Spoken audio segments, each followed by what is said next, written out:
വൃന്ദാവന ജഗന്മോഹന രൂപ വൃന്ദാവന ജഗന്മോഹന രൂപ വൃന്ദാവന ജഗന്മോഹന രൂപ വൃന്ദാവന ജഗന്മോഹന രൂപ രാധാവല്ലഭ ഹരേ മുരാരേ രാധാവല്ലഭ ഹരേ മുരാരേ രാധാവല്ലഭ ഹരേ മുരാരേ രാധാവല്ലഭ ഹരേ മുരാരേ വൃന്ദാവന ജഗന്മോഹന രൂപ വൃന്ദാവന ജഗന്മോഹന രൂപ രാധാവല്ലഭ ഹരേ മുരാരേ രാധാവല്ലഭ ഹരേ മുരാരേ നളിന വിലോചന കോമള ചരണ നളിന വിലോചന കോമള ചരണ നളിന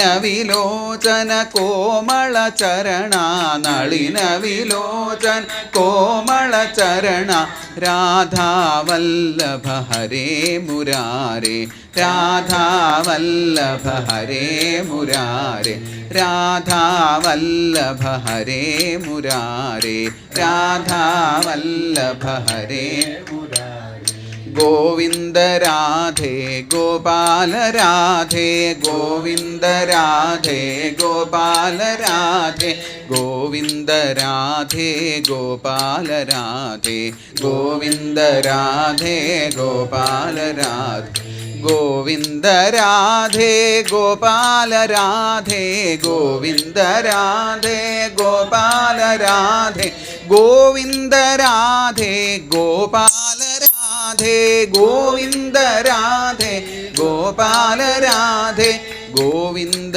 രാധേ ഗോപാല രാധേ ഗോവിന്ദ രാധേ ഗോപാല രാധേ വൃന്ദാവന ജഗന്മോഹന രൂപ വൃന്ദാവന ജഗന്മോഹന രൂപ രാധാവല്ലഭ ഹരേ മുരാരേ രാധാവല്ലഭ ഹരേ മുരാരേ നളിന വിലോചന കോമള ചരണ നളിന വിലോചന കോമള ചരണ രാധാവല്ലഭ ഹരേ മുരാരേ രാധാവല്ലഭ ഹരേ മുരാരേ ഗോവിന്ദ രാധേ ഗോപാല രാധേ ഗോവിന്ദ രാധേ ഗോപാല രാധേ ഗോവിന്ദ രാധേ ഗോപാല രാധേ ഗോവിന്ദ രാധേ ഗോപാല രാധേ ഗോവിന്ദ രാധേ ഗോപാല രാധേ ഗോവിന്ദ രാധേ ഗോപാല രാധേ ഗോവിന്ദ രാധേ ഗോപാല രാധേ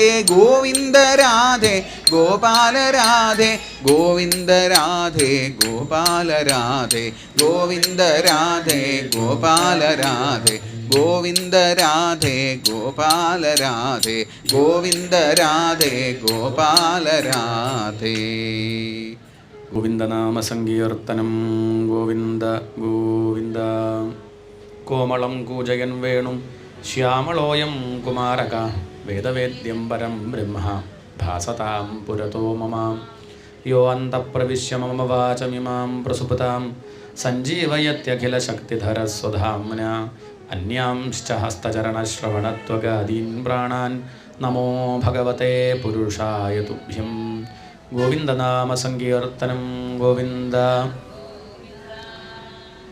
ഭാഗവത്തിൽ ദശമസ്കന്ധം ഭഗവാൻ തൻ്റെ ലീലകളിലൂടെ ഓരോരോ ദേവന്മാരെയായി ജയിക്കണം. അഗ്നിദേവനെ ജയിച്ചു, അഗ്നിപാനം ചെയ്ത് ബ്രഹ്മമോഹനത്തിലൂടെ ബ്രഹ്മദേവനെ ജയിച്ചു. ഇനിതാ ഇന്ദ്രനെ ജയിക്കണം.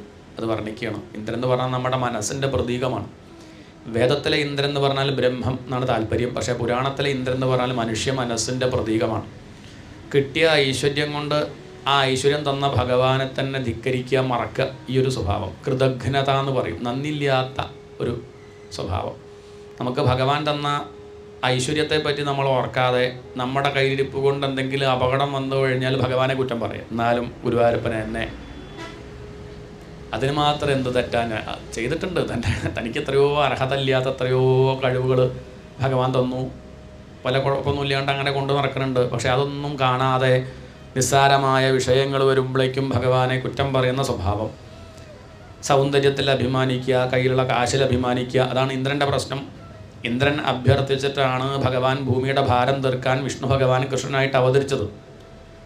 പക്ഷേ ഇന്ദ്രൻ്റെ ഭാവം എന്താ വെച്ചാൽ കൃഷ്ണനായിട്ട് അവതരിച്ചില്ലേ, മനുഷ്യനായിട്ട് അവതരിച്ചാൽ തൻ്റെ താഴെയല്ലേ പ്രോട്ടോക്കോൾ പ്രകാരം. മറ്റത് അവിടെ ഇരിക്കട്ടെ, സംഗതി എന്തൊക്കെ പറയാലും വിഷ്ണു ഭഗവാൻ ഈശ്വരനാണ്. പക്ഷേ മനുഷ്യനായിട്ട് അവതരിച്ചില്ലേ, കൃഷ്ണൻ എന്ന് പറഞ്ഞാൽ മനുഷ്യനല്ലേ, മനുഷ്യൻ എന്ന് പറഞ്ഞാൽ ദേവൻ്റെ താഴെയല്ലേ. ഇങ്ങനെയൊരു സ്വഭാവം, ഇതാണ് ഇന്ദ്രൻ്റെ പ്രശ്നം. അതുകൊണ്ട് കൃഷ്ണൻ തൻ്റെ താഴെയാണ്. ആ വിഷ്ണു ഭഗവാൻ കൃഷ്ണനായിട്ട് അവതരിച്ചത് താൻ അഭ്യർത്ഥിച്ചിട്ടാണെന്നുള്ള കാര്യം ഒക്കെ വിട്ടു, അതൊക്കെ മറന്നു. ഭഗവാൻ ഇന്ന് എഴുന്നേൽക്കുമ്പോൾ തന്നെ ഇന്ന് ഇന്ദ്രൻ്റെ ഗർവ്വില്ലാണ്ടിയാക്കണം, ഈ സങ്കല്പത്തിലാണ്. ഭഗവാനപി തത്രൈവ ബലദേവേന സംയുതഃ അവശ്യൻ നിവസൻ ഗോപാൻ ഇന്ദ്രയാഗകൃതോദ്യമാൻ. അവിടെയുള്ളവരൊക്കെ എന്തോ ഒരു യാഗത്തിന് പുറപ്പെടുന്നതായിട്ട് ഭഗവാന് തോന്നി. അപ്പുണ്ടാക്കുന്നുണ്ട്, അടണ്ടാക്കുന്നുണ്ട്, ബഹളം തൻ്റെ ഗൃഹത്തിൽ മുഴുവൻ. അടുത്തു വന്ന് ചോദിച്ചു, എന്താ അച്ഛാ? കഥ്യതാം മേ പിത കോയം സംഭ്രമോവ ഉപാഗത. എന്താ വിശേഷം? എന്താ എല്ലാവരും കൂടി അങ്ങനെ പുറപ്പെടുന്നത്? അപ്പവും അവിടെയൊക്കെ ഉണ്ടാക്കുന്നുണ്ടല്ലോ, ഇന്നെന്താ പ്രത്യേകത എന്ന് ചോദിച്ച സമയത്ത് അച്ഛൻ പറഞ്ഞു, ഉണ്ണി നീ ശ്രദ്ധിക്കായിട്ടാണ്, എല്ലാ കൊല്ലം നമ്മളിത് പതിവുള്ളതാണ് ഇന്ദ്രയാഗം. നമ്മളിവിടെ ജീവിക്കുന്നത് എന്തുകൊണ്ടാണ്? നമ്മൾ ഇവിടെ പശുക്കളുടെ കാരുണ്യം കൊണ്ടാണ് കഴിഞ്ഞു കൂടുന്നത്. പാലും തൈരും വെണ്ണയൊക്കെ വിറ്റിട്ടാണ് നമ്മൾ ജീവിക്കുന്നത്. നമുക്ക് പാലും വെണ്ണയും തൈരൊക്കെ വിൽക്കാൻ സാധിക്കുന്നത് എന്തുകൊണ്ടാണ് ചോദിച്ചാൽ പശുക്കളുള്ളതുകൊണ്ടാണ്. പശുക്കൾ ഈ പാലും വെണ്ണയും തൈരൊക്കെ നമുക്ക് തരുന്നുണ്ടല്ലോ, ഈ പാല് തരുന്നുണ്ടല്ലോ, അതെന്തുകൊണ്ടാണ്? അത് ഭക്ഷണം കഴിക്കണോണ്ടല്ലേ. പശുവിൻ്റെ പ്രധാനപ്പെട്ട ഭക്ഷണം പുല്ലല്ലേ. ഈ പുല്ല് ഇവിടെ ഉണ്ടാവാൻ കാരണം മഴ പെയ്തിട്ടല്ലേ. ഈ മഴ പെയ്യിക്കണത് ആരാ? ഇന്ദ്രനാണ്. അപ്പം നമ്മൾ ഇന്ദ്രനെ യാഗം ചെയ്താൽ ഇന്ദ്രൻ കെട്ട് നമ്മൾ തമ്മിലൊരു അഡ്ജസ്റ്റ്മെൻറ്റ് അങ്ങോട്ട് കൊടുക്കുക, അങ്ങോട്ട് അങ്ങനെ പരസ്പരം ഭാവയന്തഃ. ഇവിടെ ദേവന്മാരും മനുഷ്യരും തമ്മിലുള്ള ഒരു കൊടുക്കൽ വാങ്ങൽ ഇതാണ്. അങ്ങനെ പരസ്പരം സഹകരിച്ചിട്ടാണ് മുന്നോട്ട് പോകുന്നത്. ഇവിടെ മഴ പെയ്യുന്നത് ഇന്ദ്രൻ്റെ കാരുണ്യം കൊണ്ടാണ്. ഇന്ദ്രൻ ഇങ്ങനെ കാരുണ്യം തോന്നാൻ കാരണം നമ്മൾ യാഗം ചെയ്തിട്ടാണ്, ഇന്ദ്രയാഗം. അപ്പം യാഗം ചെയ്തിട്ടാണ് മഴ പെയ്യുന്നത് എന്നാണ് ഇപ്പോൾ ആര് പറഞ്ഞത്? വസുദേവർ പറഞ്ഞത്. ഇത് കേട്ട ഭഗവാൻ, അങ്ങനെയാണെങ്കിൽ അച്ഛാ ഒന്ന് ഞാൻ ചോദിക്കട്ടെ. എന്താ ചോദ്യം? മഴ പെയ്യുന്നത് യാഗം ചെയ്തിട്ടാണെങ്കിൽ യാഗം ചെയ്യാണ്ടും മഴ പെയ്യുന്നത് കാണാറുണ്ടല്ലോ ഇല്ലേ? അപ്പം എന്താ ഉത്തരം പറയാം? കാട്ടിൽ മഴ പെയ്യണു, ആരാ കാട്ടിൽ യാഗം ചെയ്യണത്? കടലിൽ മഴ പെയ്യുന്നുണ്ട്, ആരാ കടലിൽ യാഗം ചെയ്യണത്? അങ്ങനെ പറഞ്ഞാൽ പറ്റുമോ? അസല് യുക്തിവാദി ആരാണ്? ഭഗവാൻ തന്നെയാണ് ഏറ്റവും വലിയ. അങ്ങനെ ഒരു ഈശ്വരനൊന്നും ഇല്ല അച്ഛാ. ആരാ പറയണത്? ഈശ്വരൻ പറയണത്. ഇതിലും വലിയൊരു ഈശ്വരവാദി വരണ്ടാവില്ല. ഇത് ഭഗവാൻ യാഗത്തിനെതിരായതുകൊണ്ട് പറയല്ലോ കേട്ടോ, അങ്ങനെ വ്യാഖ്യാനിക്കുന്നവരുണ്ട്. അല്ല, ഇവിടെ പ്രത്യേകം എടുത്ത് പറഞ്ഞു, ഇന്ദ്രായ മന്യും ജനയൻ.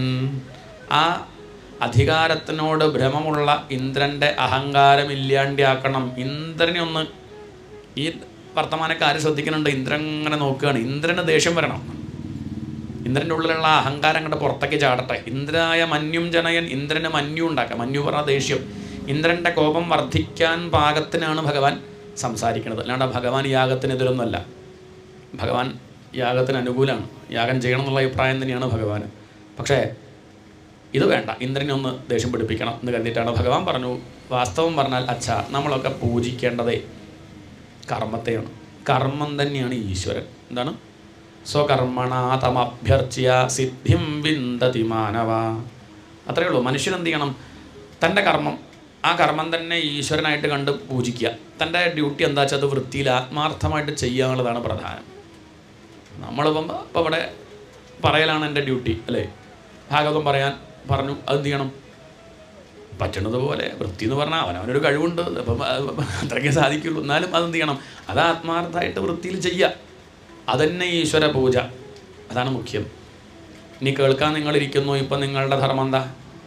കേൾക്കലാണെങ്കിൽ അത് വൃത്തിയിൽ ആത്മാർത്ഥമായിട്ട് ആവണത്. കുറച്ചൊക്കെ ഉറങ്ങിക്കോളൂ, എന്നാൽ വല്ലാണ്ട് ഉറങ്ങാൻ അതൊന്ന് ആത്മാർത്ഥമായിട്ട് കേൾക്കുക, അത്രയേ ഉള്ളൂ. അതുതന്നെയാണെന്ത്? ഈശ്വര പൂജ. ഇതല്ലാതെ മണിയും കർപ്പൂരമൊക്കെ എടുത്ത് നടക്കണ്ട. അത് പൂജയല്ല പറഞ്ഞിട്ടില്ലേ? അതും പൂജ തന്നെയാണ്. പക്ഷേ ഇപ്പം നമ്മൾ ഈ വൃത്തിയിലാണ് ഭാഗവതം കേൾക്കണമെങ്കിൽ അതും അതുതന്നെയാണ് ഈശ്വര പൂജ. നമ്മുടെ ഡ്യൂട്ടി എന്താ വെച്ചാൽ ഇപ്പോൾ ഇതാണെന്നേ ഉള്ളൂ. വീട്ടിൽ പോയാൽ ചിലപ്പം അവിടുത്തെ കാര്യങ്ങൾ അച്ഛനും അമ്മയും പറഞ്ഞത് കേൾക്കണ്ടേ? കണ്ടേ? ബിക്ഷോപ്പർ ഒന്ന് സാധനം വാങ്ങാൻ പറഞ്ഞാൽ ആചാര്യനാ, അതവിടെ അത് നടക്കില്ല. അതപ്പം അച്ഛനമ്മയും പറഞ്ഞത് കേൾക്കണം, വാങ്ങണം. മക്കൾ പറഞ്ഞാൽ അത് കേൾക്കണം. അതൊക്കെ അവനവൻ്റെ ധർമ്മമാണ്. അതെന്ത് ചെയ്യുക? അത് ഈശ്വര പൂജ എന്ന് കണക്കാക്കുക. അത് ചെയ്യാണ്ടിരിക്കണ്ട. തൻ്റെ ഡ്യൂട്ടി എന്താ വെച്ചാൽ സ്കൂളിൽ പോയി അവിടെ പഠിപ്പിക്കുന്നുണ്ടെങ്കിൽ അത് ഞാൻ ഭാഗവതം മാത്രമേ വായിക്കുള്ളൂ, ക്ലാസ് എടുക്കില്ല പറഞ്ഞാൽ പറ്റുമോ? അതില്ല. അതും ഈശ്വര പൂജയാക്കിയാൽ ഒന്നും നമ്മളെന്ത് ചെയ്യില്ല, മുഷ്പിക്കില്ല. ഒരു കർമ്മം നമ്മളെ ബാധിക്കില്ല. ചെയ്യണ കർമ്മം ഈശ്വര പൂജയാണെന്നുള്ള കാര്യം മറന്നാലോ നമുക്കത് ബുദ്ധിമുട്ടായി തോന്നും. ഇയാളുടെ കീഴിൽ എത്ര കാലമായി ഈ ആട്ടും തുപ്പും സഹിച്ച് ഞാൻ ഇനി ഇവിടെ ഞാൻ രാജിവെക്കുക. എന്തിന് രാജിവെച്ചതിലും ഭീകരനായിട്ട് ഒരാളുടെ കീഴിൽ പോകേണ്ടി വരും. ഇത് ചെയ്യണത് ഈശ്വര പൂജ എന്ന് കണക്കാക്കിയ ഒന്നൊരു പ്രശ്നമില്ല. താൻ ചെയ്യണ പണി എന്തോ ആവട്ടെ, അത് ഈശ്വര പൂജയാക്കുക, അത്രേ പറയണുള്ളൂ. മിറ്റടിച്ച് വരികയാണെങ്കിൽ ഈശ്വര പൂജയാക്കിയാൽ മതി. അല്ലാതെ മിറ്റടിച്ച് വരേണ്ടി വന്നല്ല. എത്ര പഠിച്ചതാ ഞാൻ. എന്നിട്ട് ഈ വീട്ടിൽ പാത്രം കഴുകിയിരിക്കാനാണല്ലോ എൻ്റെ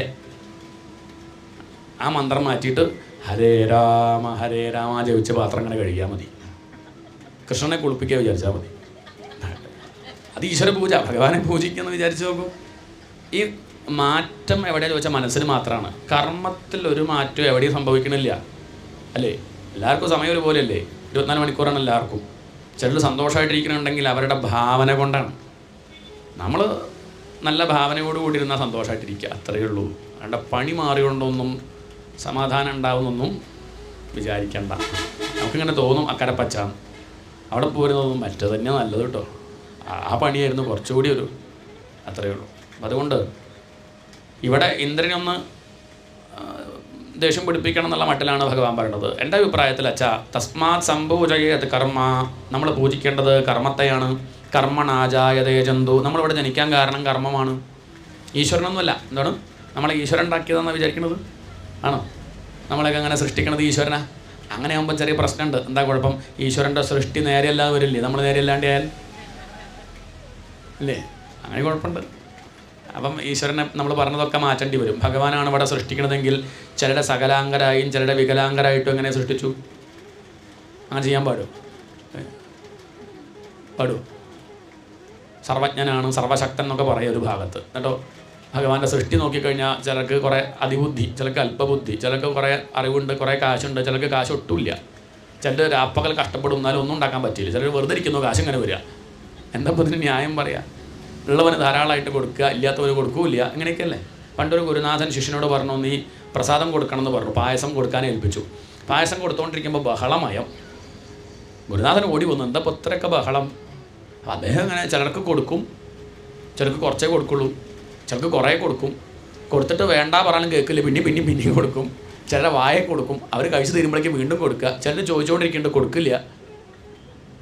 അപ്പോൾ അദ്ദേഹം ചോദിച്ചു, അല്ല നീ എന്താ ഇങ്ങനെ കൊടുക്കണത്? ഞാൻ ഗുരുനാഥനോട് പായസം കൊടുക്കുമ്പോൾ ചോദിച്ചില്ലേ, ഞാൻ കൊടുക്കും പോലെ കൊടുക്കണോ ഈശ്വരൻ കൊടുക്കും പോലെ കൊടുക്കണോന്ന്? അപ്പോൾ ഗുരുനാഥൻ എന്ത് പറഞ്ഞു? ഈശ്വരൻ നന്നായിക്കോട്ടെ പറഞ്ഞതാ, ഈശ്വരൻ കൊടുക്കും പോലെ കൊടുക്കും. ഈശ്വരൻ എങ്ങനെയല്ലേ തരിക? വേണ്ട പറയണവന് വീണ്ടും അങ്ങനെ പറ്റില്ല പറഞ്ഞു കുറേ കൊടുക്കും, വേണമെന്ന് പറഞ്ഞ് കാത്തിരിക്കുന്നവന് കൊടുക്കൂല. ചിലർക്ക് കൊടുക്കും, വായിലിട്ട് കഴിക്കുമ്പോൾ തട്ടും.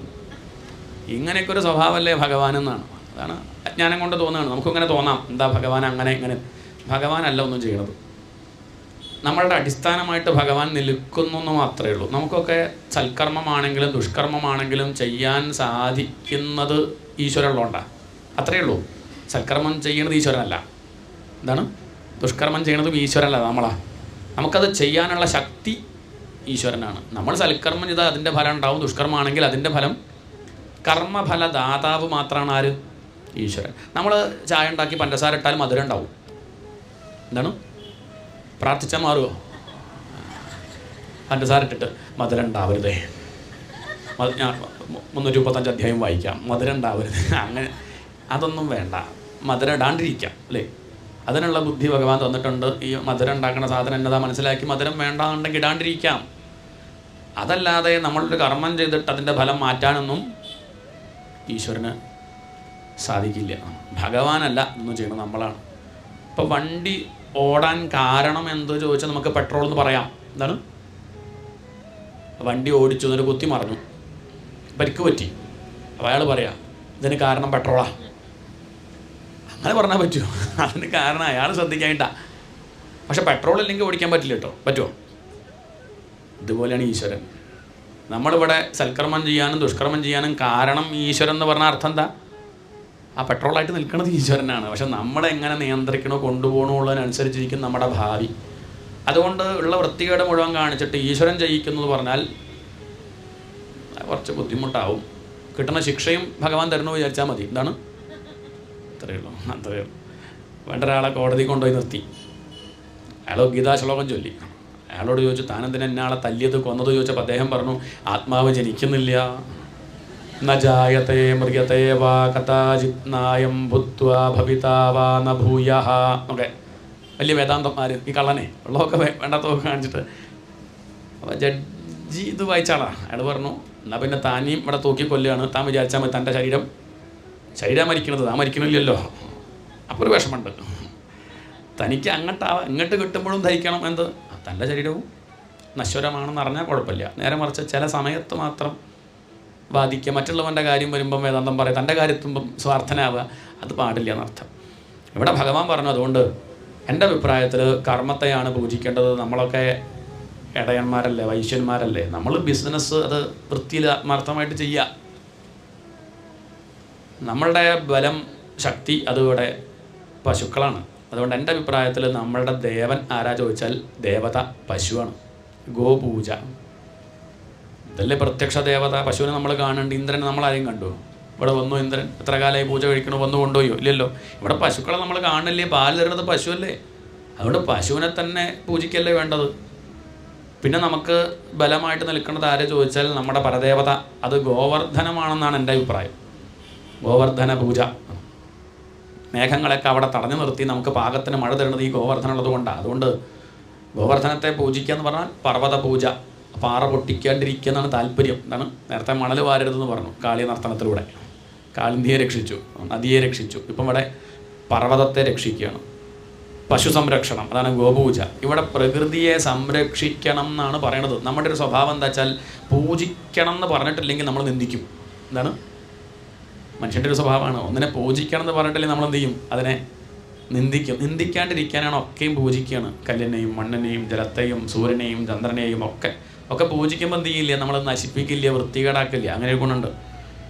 അതുകൊണ്ട് ഈ ഒരു ഭാവന വയ്ക്കാനാണ് പറയണത്. അതുകൊണ്ട് ഗോവർദ്ധന പൂജ, ഗോപൂജ അതാണ് വേണ്ടത്. പശുക്കളാണ് നമ്മുടെ സമ്പത്ത്. അത് കേട്ട സമയത്ത് അവിടെ ഉള്ളവരൊക്കെ പറഞ്ഞു, 7 വയസ്സ് ഉണ്ണിയെ പറഞ്ഞിട്ട് കാര്യമില്ല, പറയണത് ശരിയല്ലേ വസുദേവരെ, നന്ദഗോപരെ, പറയണത് ശരിയല്ലേ. എന്നാലും ഇതുവരെയും ചെയ്തുകൊണ്ടിരിക്കുന്ന ചടങ്ങ് പെട്ടെന്ന് അങ്ങോട്ട് മാറ്റുക പറഞ്ഞാൽ അത് നോക്കണ്ട.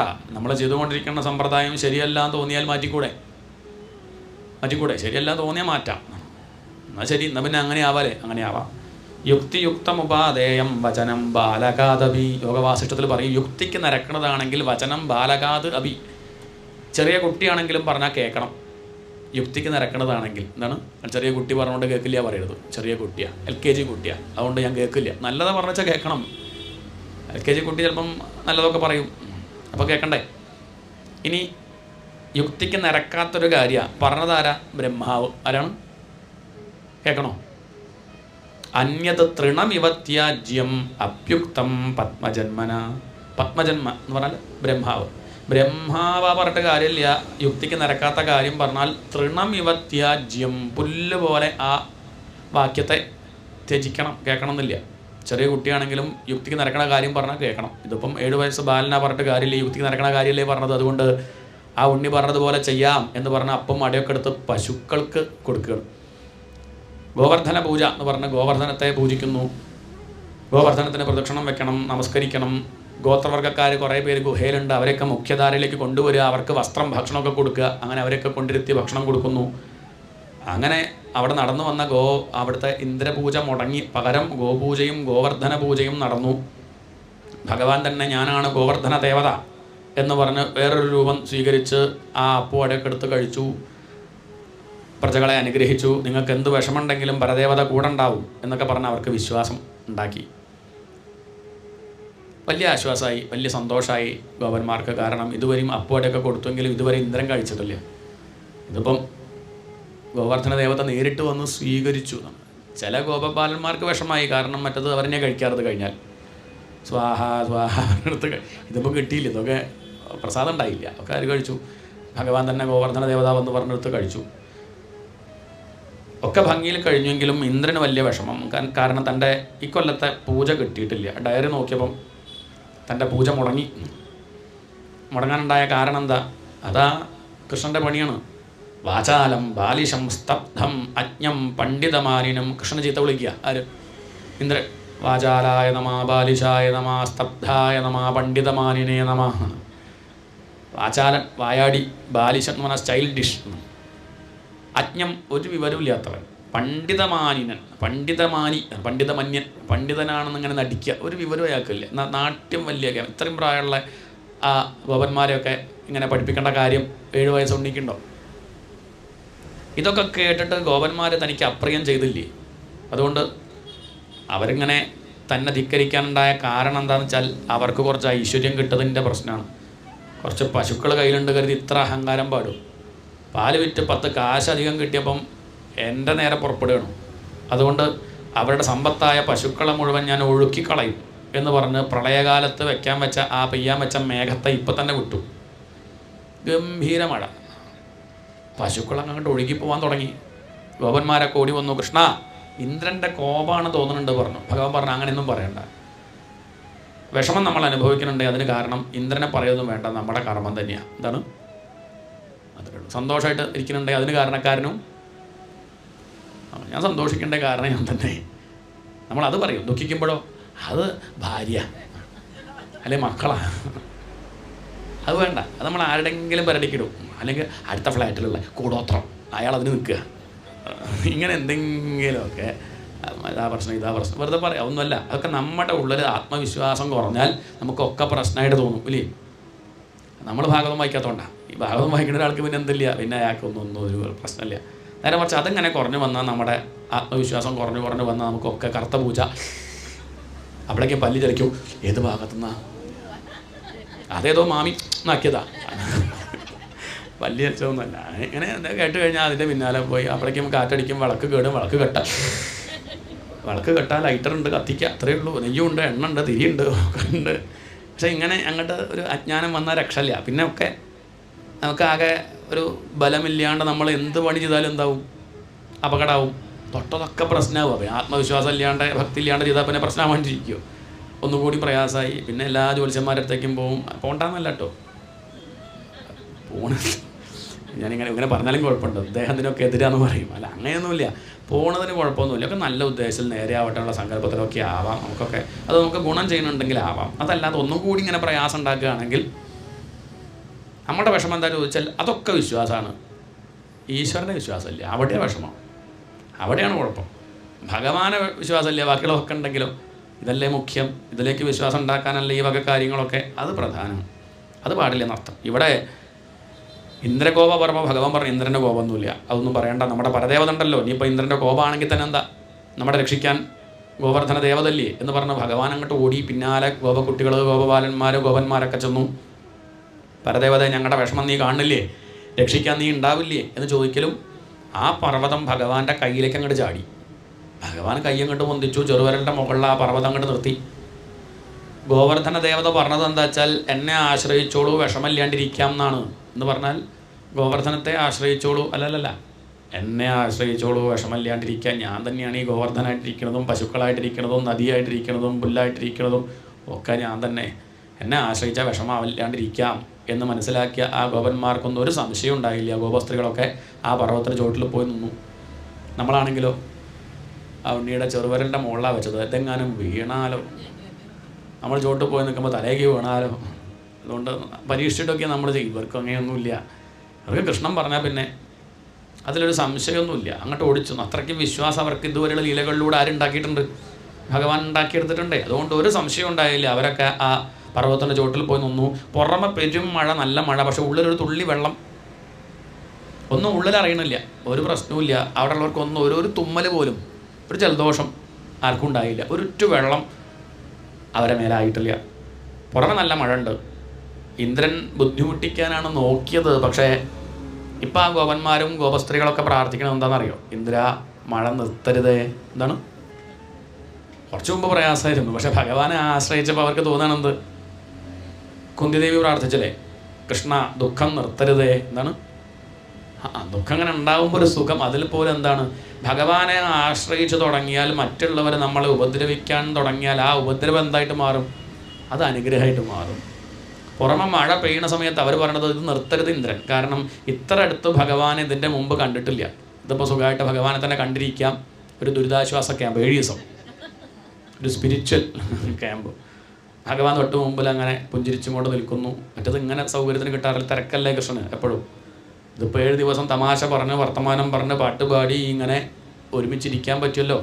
ഇന്ദ്രൻ മഴ നിർത്താണ്ട് അങ്ങനെ പെയ്യിക്കുകയാണെങ്കിൽ കുറച്ചും കൂടി നേരം ഇങ്ങനെ ഭഗവാനെ കണ്ടിരിക്കാലോ എന്ന് കരുതി അവർ ഇന്ദ്രനോട് പ്രാർത്ഥിക്കുന്നത് മഴ നിർത്തരുത് എന്നാണ്. കുറച്ച് കഴിഞ്ഞപ്പോൾ ഇന്ദ്രൻ്റെ സ്റ്റോക്കൊക്കെ തീർന്നു. ഇന്ദ്രനുണ്ടല്ലോ, കയ്യിലുള്ളത് ഭഗവാൻ കൊടുക്കണതല്ലേ, ഭഗവാൻ വായ്പ കൊടുക്കണതാണ് ആർക്ക്? ഇന്ദ്രനായിട്ടൊന്നുമില്ല. ഭഗവാൻ ലേശം കൊടുത്തൊക്കെ വെച്ച് അദ്ദേഹം കളിക്കുകയാണ്, പക്ഷെ മറന്നുപോയി. അത് ഇടയ്ക്ക് മറന്നു പോവുക. നമുക്കും നമ്മുടേതായിട്ടൊന്നുമില്ല, ഭഗവാൻ തരണ വിഭൂതിയാണ്. പക്ഷെ നമ്മളതാ വിചാരിക്കുന്നില്ലേ? ഭഗവാൻ തന്നുള്ള കാര്യം മറന്നു പോകണില്ലേ? എൻ്റെ മാത്രമാണെന്ന് വിചാരിക്കുന്നില്ലേ? നമ്മുടെ മാത്രമായിട്ട് ഒന്നുമില്ല, ഇവിടെ ഉള്ളതൊക്കെ എല്ലാവരുടെയാണ്. കുറച്ചൊക്കെ നമുക്ക് തന്നത് ഏൽപ്പിച്ചു, സൂക്ഷിച്ച് ചിലവാക്കിട്ടോ പറഞ്ഞ് ഏൽപ്പിച്ചതാണ്. അത് കരുതി ചിലവാക്കി കഴിഞ്ഞാൽ അങ്ങോട്ട് തന്നെ കൊടുത്ത് പോവുക, അതാ വേണ്ടത്. പക്ഷേ ഇന്ദ്രൻ അഹങ്കരിച്ചു. ഇപ്പം ഇന്ദ്രന് തെറ്റ് മനസ്സിലായി, തൻ്റെ സ്റ്റോക്കൊക്കെ തീർന്നു. ഇന്ദ്രൻ നിർത്തി. ഇനിയിപ്പം ഭഗവാനെ കണ്ട് തൊഴുത് നമസ്കരിക്കുക, മാപ്പ് പറയണം. മഴ നിന്നു എന്ന് കണ്ടു, തെളിച്ചായി. അപ്പം ഭഗവാൻ മെല്ലെ ഗോവർദ്ധന പർവ്വതം അവിടെ വെക്കണ്ടേ? ഗോപികമാരോടും ഗോപബാലന്മാരോടൊക്കെ പറഞ്ഞു, എന്തൊക്കെയാ സാധനം ചോക്കെ എടുത്തോളൂ, ഞാൻ ഈ പർവ്വതം താഴെ തന്നെ വെക്കാൻ പോകുക കേട്ടോ. ഇനിയിപ്പം വെച്ച് കഴിഞ്ഞിട്ട് കുട ഉണ്ടായിരുന്നു, മൊബൈല്, ഭാഗവതം ഉണ്ടായിരുന്നു ഒന്നും പറയണ്ട. പർവ്വതം വെക്കാൻ പോവുകയാണ്, പാത്രമൊക്കെ ഉണ്ടെങ്കിൽ എടുത്തോളൂ, കുടയൊക്കെ ഉണ്ടെങ്കിൽ ടോർച്ചൊക്കെ ഉണ്ടെങ്കിൽ ഒക്കെ എടുത്തോളൂ, ഞാൻ വെക്കാൻ പോകുകയെന്ന് പറഞ്ഞു. അവരൊക്കെ സാധനങ്ങളൊക്കെ എടുത്ത് പുറത്തേക്ക് നിന്നു. ഭഗവാൻ ആ പർവ്വതം പഴയതുപോലെ തന്നെ അവിടെ ഇങ്ങോട്ട് വെച്ചു. ഇന്ദ്രൻ നേരെ ബ്രഹ്മദേവൻ്റെ അടുത്തേക്ക് പോയി. ഇങ്ങനെയൊക്കെ പറ്റിപ്പോയി, ഭഗവാന്റെ അടുത്തേക്ക് പോകണമെന്ന് ആഗ്രഹമുണ്ട്, പക്ഷേ ഭഗവാനെ ഫേസ് ചെയ്യാനൊരു മടി. എങ്ങനെയാപ്പോൾ അത്? അതുകൊണ്ട് ശുപാർശ പറയാൻ അങ്ങൊന്നും വരുമോ? ബ്രഹ്മദേവനെ കൂടെ കൂട്ടിയാൽ ഒരു ആശ്വാസം ഉണ്ടാവുമല്ലോ. ബ്രഹ്മദേവൻ പറഞ്ഞു, ഞാൻ കുറച്ച് മുൻപ് പോയി വഷളായതാ ഇന്നലെ ഉച്ചയ്ക്ക്, അതുകൊണ്ട് ഞാനെന്തായാലും അങ്ങോട്ടില്ല.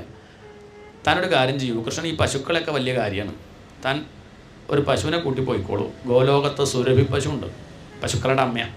ആ പശുവിനെയും കൂട്ടി പോയാൽ ഭഗവാൻ ചിലപ്പോൾ ഒന്ന് അങ്ങയുടെ നേരെ വലിയ ദേഷ്യമൊന്നും ഇല്ലാണ്ട് അങ്ങേ കഴിച്ചു കൂട്ടാം. അതുകൊണ്ട് സുരഭി പശുവിനെയും കൊണ്ട് പോയിക്കോളൂ എന്ന് പറഞ്ഞു. അതങ്ങോട്ട് കേട്ട സമയത്ത് നേരെ ഗോലോകാദാവർജത്ത് കൃഷ്ണം സുരഭിഹി ശക്ര ഏവച. ശക്രൻ ആ സുരഭിയും കൂട്ടി ഭഗവാന്റെ അടുത്തേക്ക് പുറപ്പെട്ടു. വിവിക്ത ഉപസംഗമ്യ വ്രീഡിതകൃതഹേളനാപസ്പർശപാദയോരേനം കിരീടേന ആർക്കവർച്ചസ.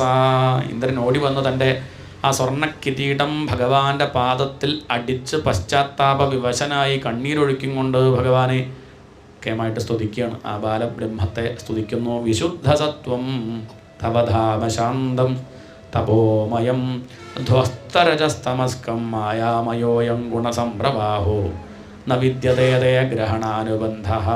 ഭഗവാനെ അങ്ങനോട് ക്ഷമിക്കണം, പറ്റിപ്പോയി. നമസ്തുഭ്യം ഭഗവതേ പുരുഷായ മഹാത്മനേ വാസുദേവായ കൃഷ്ണായ സാത്വതാം പതയേ നമ. അങ്ങയുടെ ഈ അവതാരം സജ്ജനങ്ങളെ രക്ഷിക്കാനല്ലേ, ഭൂമിയുടെ ഭാരം തീർക്കാനല്ലേ എന്നൊക്കെ പറഞ്ഞ് കേമായിട്ട് ആ ഇന്ദ്രൻ സ്തുതിച്ചു. ഭഗവാൻ ഇന്ദ്രനോട് പറഞ്ഞു, ഇന്ദ്ര, നിനക്കിപ്പം തെറ്റ് മനസ്സിലായി എന്നാണ് ഞാൻ വിചാരിക്കുന്നത്. നിനക്ക് ഞാൻ തന്ന ഐശ്വര്യത്തിൽ നീ ഭ്രമിച്ച് നീ എൻ്റെ നേരെ തന്നെ പുറപ്പെട്ടൂലേ. എൻ്റെ ഒരു സ്വഭാവം എന്താ അറിയോ? ഐശ്വര്യം കുറച്ച് കൊടുത്തു നോക്കും, അതുകൊണ്ട് ഭ്രമിക്കുന്നുണ്ടെന്ന് കണ്ടാൽ ഞാൻ ആ ഐശ്വര്യം കടനെ എടുക്കും. അത് അവരെ അനുഗ്രഹിക്കാനാണ്, നിന്നെ ദ്രോഹിക്കാനല്ല. നിൻ്റെ കഴിവ് ഞാൻ എടുക്കുന്നത് നിന്നെ നേരെയാക്കാനാണ്. ഇല്ലെങ്കിൽ നീ ആ കഴിവ് കൊണ്ട് അതപ്പതിക്കും. ഇപ്പം നിനക്ക് മനസ്സിലായില്ലേ നിൻ്റെ കഴിവല്ല എന്നുള്ളത്? അത് നീ അറിയണം കേട്ടോ. തം ഭ്രംശയാമി സമ്പദ്ഭ്യോ യസ്യ ചേച്ഛാമ്യനുഗ്രഹം ഗമ്യതാം ശക്ര. മതി, നീ പോയിക്കോളൂ. ഭദ്രം വ ക്രിയതാം മേനുശാസനം സ്ഥീയതാം സ്വാധികാരേഷു യുക്തൈർവഹ സ്തംഭവർജിതൈഹി. ഞാൻ തന്ന അധികാരം അത് താൻ അവിടെ ഇരിക്കുക. ഭഗവാൻ ഇരുത്തിയതാ മനസ്സിലാക്കണം. താൻ ഇപ്പം ഇങ്ങനെയൊക്കെ എത്തിയത് എൻ്റെ കഴിവുകൊണ്ടല്ല, ഭഗവാൻ ഇങ്ങനെ ഇവിടെ കൊണ്ടിരുത്തി, അതുകൊണ്ട് ഇങ്ങനെ ഇരിക്കണു. ഇതൊന്നും എൻ്റെ യോഗ്യതയല്ല എന്ന് മനസ്സിലാക്കി അവിടെ ഭഗവാൻ തന്ന ഡ്യൂട്ടി വൃത്തിയിൽ ചെയ്യുക. ഈ മട്ടിൽ അഹങ്കരിക്കേണ്ട കഴിയാണ് വേണ്ടത് എന്ന് പറഞ്ഞ സമയത്ത് ഇന്ദ്രന് ബോധ്യമായി. ഭഗവാന്റെ കാൽക്കൽ വീണ് നമസ്കരിച്ചു. ഇവിടെ എത്തിയ സമയത്ത് സുരഭി പശു കാല് മാറി. സുരഭി പശു പറഞ്ഞു, കൃഷ്ണ, നീയാണ് ഞങ്ങളുടെ ഇന്ദ്രൻ, ഈ ഇന്ദ്രനല്ല.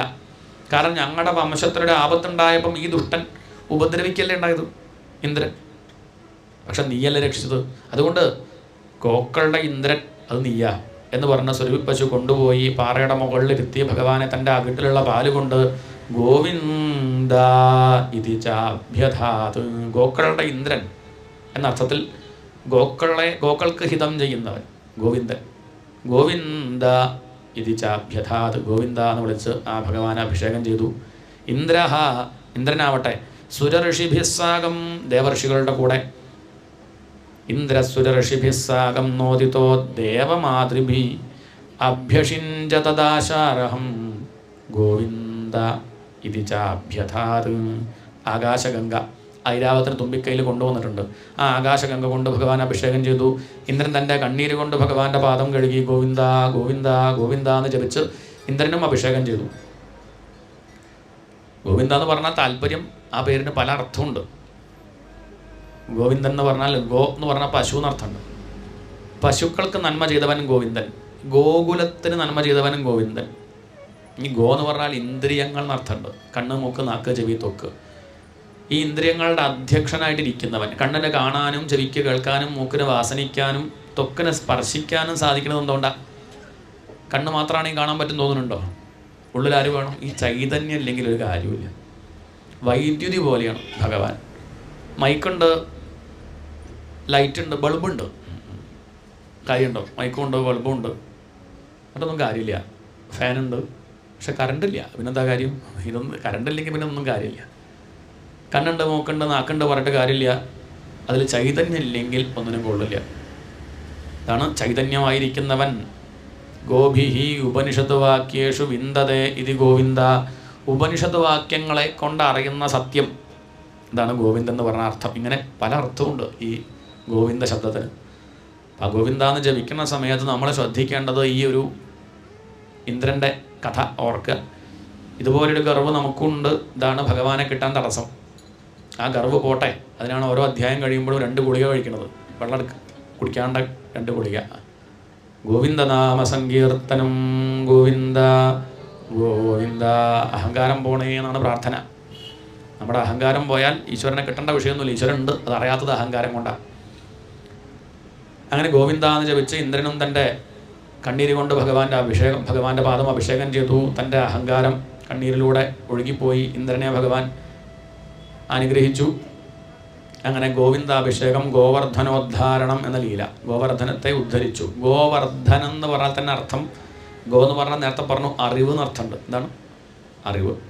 അറിവിനെ വർദ്ധിപ്പിച്ചു. ഗോവർദ്ധനം, അറിവിനെ വർദ്ധിപ്പിക്കുക എന്ന് പറഞ്ഞാൽ അർത്ഥം. അവിടെയുള്ള ഇടയന്മാർക്ക് അറിവിനോട് വലിയ താല്പര്യമൊന്നുമില്ലായിരുന്നു. അവരങ്ങനെ ചടങ്ങുകളൊക്കെ ശ്രദ്ധിച്ച് ആ വഴിക്ക് അങ്ങനെ പോയിരുന്ന ആ ഗോപന്മാർക്ക് അറിവിനോട് താല്പര്യം ഉണ്ടാക്കി തീർത്തു. നമ്മുടെ കാര്യം പറയുകയാണെങ്കിൽ പണ്ടൊന്നും അങ്ങനെ വലിയ താല്പര്യമൊന്നും ഭാഗവത്തിനോട് ഇല്ലായിരുന്നു. അങ്ങനെ പോവും, അമ്പലത്തിലൊക്കെ പോവും, പ്രദക്ഷിണം വയ്ക്കും, വഴിപാടൊക്കെ കഴിക്കും, അങ്ങനെ തുലാഭാരമൊക്കെ ഷീട്ടാക്കും, അമ്പലങ്ങളിലൊക്കെ അങ്ങനെ പോവും. ഭാഗവതമൊക്കെ അവിടെ നടക്കുന്നുണ്ട്, കേട്ടിട്ടില്ല, നോക്കാൻ പോയിട്ടുമില്ല, അന്വേഷിച്ചിട്ടുമില്ല. അങ്ങനെയുള്ള നമുക്ക് എപ്പോഴോ ഒന്ന് ഭാഗവതം കേൾക്കാനുള്ള അവസരം ഉണ്ടാക്കി, ഭാഗവത്തിനോട് താല്പര്യമുണ്ടാക്കിപ്പിച്ചു. ആര്? അപ്പോൾ നേരെയായി. ഇത്രയും കാലം വഴിപാട് കഴിച്ചതും അമ്പലത്തിൽ പോയതൊക്കെ എന്തിനായിരുന്നു? ഈ ഒരു ശ്രദ്ധ വരാനായിരുന്നു. അപ്പം നേർവഴിക്ക് തന്നെയാണ് ഞാൻ പോണത്. ചടങ്ങുകൾ മാത്രം ശ്രദ്ധിച്ച അവർക്ക് അത് പോരാ. ശ്രദ്ധിക്കേണ്ടത് ഈശ്വരനെയാണ്. ഇവിടെയുള്ള ചടങ്ങുകൾ പോലും ഈശ്വരനെ കിട്ടാനാണെന്നുള്ള കാര്യം മറന്നു പോകരുത്. ചിത്തശുദ്ധിക്കായിട്ടാണ് കർമ്മങ്ങൾ ചെയ്യണത്. കർമ്മം ചെയ്യാൻ വേണ്ടി കർമ്മം ചെയ്യല്ല. എല്ലാ കർമ്മത്തിൻ്റെ ഉദ്ദേശം എന്താ? ഹൃദയം ശുദ്ധാവുക എന്നുള്ളതാണ്, ഭഗവാനിലേക്ക് തിരിയുക എന്നുള്ളതാണ് എന്ന് കാണിച്ചു കൊടുത്തു. അതാണ് ഗോവർദ്ധനോദ്ധാരണം. അതാണ് താല്പര്യം. പിന്നെ ഒരധ്യായത്തിൽ വരുണജയം, വരുണദേവനെ ജയിക്കുകയാണ്. വരുൺ എന്ന് പറഞ്ഞാൽ രുചിയുടെ ദേവനാണ്. രുചി വളരെ പ്രധാനമാണ്. നമുക്ക് ജയിക്കാൻ പ്രയാസമുള്ള 2 കാര്യം ജിഹ്വയും ഉപസ്ഥവും. ഇര, ഇണ, ഇതാണ് ജയിക്കാൻ ലോകത്ത് വലിയ പ്രയാസം. സ്വാദുള്ള ഭക്ഷണം ഒഴിവാക്കാൻ പറ്റുമോ? തടി കുറയ്ക്കണം എന്നൊക്കെ ആഗ്രഹമുണ്ട്. പക്ഷേ വടയൊക്കെ കാണുമ്പോൾ ഇങ്ങനെയാണ് തോന്നുന്നത്. 4-5 വട. മധുരമൊക്കെ ഒഴിവാക്കിയാൽ കുറേയൊക്കെ കുറയും. എന്നാലും അങ്ങനെ രാവിലെ കാപ്പി ഇല്ലാണ്ട് പറ്റും. രാവിലെ നീറ്റ ഒരു കാപ്പി, പിന്നെ 7 മണിയായ ഒരു കാപ്പിയും കൂടി, പിന്നെ ഇഡ്ഡലി കഴിക്കുമ്പോൾ ഒരു കൂടെ ഒരു കാപ്പി, പിന്നെ 11 മണിക്കൊരു കാപ്പി ഇല്ലാണ്ട് വയ്യേ. അപ്പം തന്നെ നമ്മൾ കഴിച്ച കാപ്പി മതി പാലക്കാട് മുങ്ങാൻ. ഇത്രയും കാപ്പി അത് ഒഴിവാക്കാൻ വയ്യാന്നർത്ഥം. രുചിയെ ജയിക്കുക പറഞ്ഞാൽ എളുപ്പമുള്ള കാര്യമില്ല. ചില ആശ്രമത്തിൽ അങ്ങനെ ഉണ്ട്. ഉപ്പില്ലാത്ത കഞ്ഞിയാണ് കഴിക്കാൻ കൊടുക്കുക എന്ന് പറഞ്ഞാൽ രുചിക്ക് പ്രാധാന്യം കൊടുക്കണ്ടേ, അവിടെ നിൽക്കണ്ട. നമ്മളിപ്പോൾ രുചിയൊക്കെ ഒഴിവാക്കുകയാണെങ്കിൽ എത്ര പേര് കേൾക്കാണ്ടാവും? ഉച്ചയ്ക്ക് കഞ്ഞിയാണ്, തിരുമേനി അങ്ങോട്ട് വായിച്ചോളൂ, കഞ്ഞി അത്ര. ആണ് വിഷയം. നമുക്ക് രുചി ഒഴിവാക്കിയിട്ടുള്ള ഏർപ്പാട് പറ്റില്ല. രുചിയോട് താല്പര്യം ഉണ്ടെങ്കിൽ കാമവാസന വർദ്ധിക്കും. അവർക്ക് ആഗ്രഹങ്ങൾ എപ്പോഴും വർദ്ധിച്ചുകൊണ്ടിരിക്കും. ആഗ്രഹങ്ങൾ വർദ്ധിക്കുമ്പോഴാണ് നമുക്കെന്തുണ്ടാവുക? സമാധാനം ഉണ്ടാവില്ല, അശാന്തി. അതാണ് ഫലം. ആഗ്രഹങ്ങൾ ധാരാളം ഉണ്ട്, താനും ഇതൊന്നും എത്ര വെച്ചിട്ട് സാധിക്കാൻ പറ്റും? അപ്പോഴേക്കും നമ്മൾ പോകും. ഓരോന്നോരോന്നും അങ്ങനെ അതും കൂടി കിട്ടിയാൽ പൂർണ്ണാവും, ഇതും കൂടി കിട്ടിയാൽ പൂർണ്ണാവും എന്ന് കരുതി അപ്പോഴേക്കും ആര് പോകും? നമ്മൾ പോയി. സമാധാനം ഇല്ലാനും അങ്ങനെ ഒരു വിഷയമുണ്ട്. ഇപ്പം ജിഹ്വത്തെയും ഉപസ്ഥത്തെയും ജയിക്കുക എന്നുള്ളത് വലിയ പ്രയാസമുള്ള കാര്യമാണ്. ജിഹ്വോപസ്ഥ ജയോ ധൃതി എന്നിനി ഏകാദശം പറയും. ഇര ഇണ വളരെ പ്രധാനം. ഇരയെ ജയിക്കുക, അതാണ് ഏകാദശ്യാം നിരാഹാര.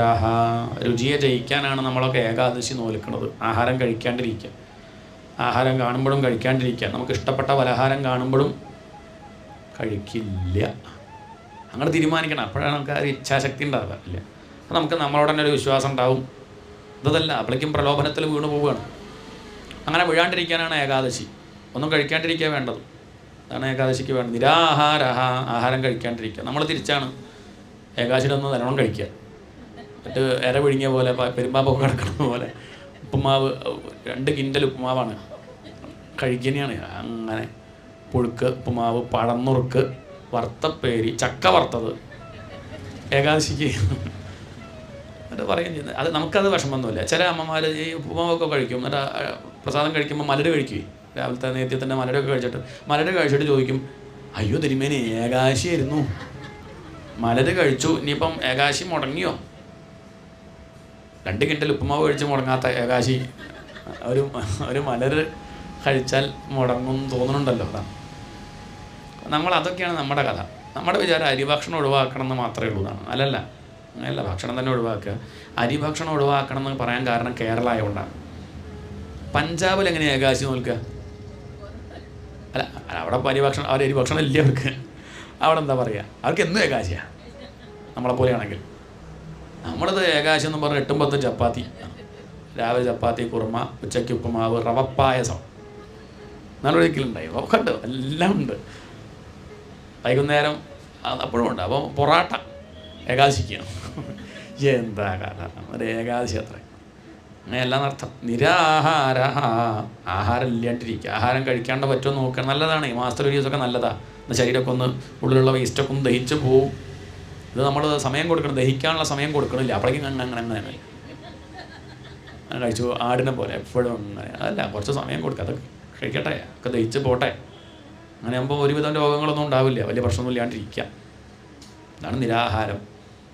രുചിയെ ജയിക്കണം, നാവിനെ ജയിക്കാൻ പഠിക്കണം. അങ്ങനെ ഇവിടെ നന്ദഗോപർ ഏകാദശി നോറ്റു, ഒന്നും കഴിക്കാണ്ടിയാണ്. പിറ്റേന്ന് രാവിലെ നല്ല വിശപ്പ് വന്നപ്പം വേഗം കുളി കഴിഞ്ഞ് ജപിച്ചിട്ട് വേഗം കഴിക്കാലോ കരുതിയിട്ട് കുളിക്കാൻ പോയതാണ്. വരുണയാമം കഴിഞ്ഞില്ല. വരുണൻ്റെ വൃത്യന്മാർക്ക് ഇദ്ദേഹത്തിൻ്റെ അച്ഛനെ ഭഗവാന്റെ അച്ഛനാണെന്ന് മനസ്സിലായില്ല, കൊണ്ടുപോയി. വരുണന് മനസ്സിലായി ഭഗവാന്റെ അച്ഛനാണ്. തൻ്റെ ഭൃത്യന്മാർ അറിയാണ്ട കൊണ്ടുവന്നതാണ്. ഇനിയിപ്പോൾ എന്ത് ചെയ്യും? നേരെ തൻ്റെ സിംഹാസനത്തിൽ കൊണ്ടുപോയി ഇരുത്തിയാൽ ആരെ? ഈ ഭഗവാന്റെ അച്ഛനെ നന്ദഗോപരെ കൊണ്ടുപോയി ഇരുത്തി വീശിക്കൊടുത്തു. നല്ല ആസവങ്ങളൊക്കെ കൊടുത്തു, നല്ല വസ്ത്രങ്ങളൊക്കെ കൊടുത്തു. അങ്ങനെ അദ്ദേഹത്തെ പരിചരിച്ചുകൊണ്ടിരിക്കുമ്പോഴാണ് അന്വേഷിച്ച് ആര് വരുന്നത്? കൃഷ്ണൻ വരുണൻ്റെ അടുത്തെത്തി. വരുണൻ വേഗം ഭഗവാന്റെ കാൽക്കൽ വീണ് നമസ്കരിച്ചു. എൻ്റെ ഭൃത്യന്മാർ അറിയാണ്ട ചെയ്തതാണ്, അങ്ങ് ക്ഷമിക്കണേ എന്ന് പറഞ്ഞ് കാൽക്കൽ വീണു. സാരമില്ല എന്നും പറഞ്ഞ് തൻ്റെ അച്ഛനെയും കൊണ്ട് ഭഗവാൻ തിരിച്ചു വരികയാണ്. എന്തിനപ്പോൾ ഈ ഒരു ചെറിയ കഥ ചോദിച്ചാൽ വരുണ ജയം, വരുണനും ജയിച്ചു കേട്ടോ എന്ന് പറയുകയാണ്. ഇനി ജയിക്കാൻ വളരെ പ്രയാസമുള്ള കാര്യമാണ് ഇണ. ഇതാണ് കാമജയം. അതിനോട് ജയിച്ചാൽ കഴിഞ്ഞു. പിന്നെ അയാൾ ചക്രവർത്തി. ഇനി അയാളെ തോൽപ്പിക്കാൻ ആർക്കും സാധിക്കില്ല. കാരണം അയാൾക്ക് കാമത്തെയും ക്രോധത്തെയും ഒക്കെ ജയിക്കാൻ ഏറ്റവും പ്രയാസം. മറ്റുള്ളവർ ജയിക്കാൻ വലിയ പ്രയാസമൊന്നുമില്ല. ജയിക്കാൻ പ്രയാസം അവനവൻ്റെ ഉള്ളിൽ തന്നെ ഉണ്ട് ശത്രുക്കൾ. കാമം, ക്രോധം, മോഹം, ലോഭം. ഇവരെ ജയിക്കുക പറഞ്ഞാൽ അതത്ര എളുപ്പമുള്ള കാര്യമല്ല. അതുതന്നെയാണ് ഇപ്പം ഇവിടെ ജയിക്കുന്നത്. അഹങ്കാരത്തെ ജയിച്ചു ഇന്ദ്രജയത്തിലൂടെ, രുചിയെ ജയിച്ചു വർണ്ണജയത്തിലൂടെ, ഉള്ളിലുള്ള കാമത്തെ ജയിക്കുകയാണ് ഇവിടെ രാസത്തിലൂടെ. അതാണ് രാസക്രീഡ.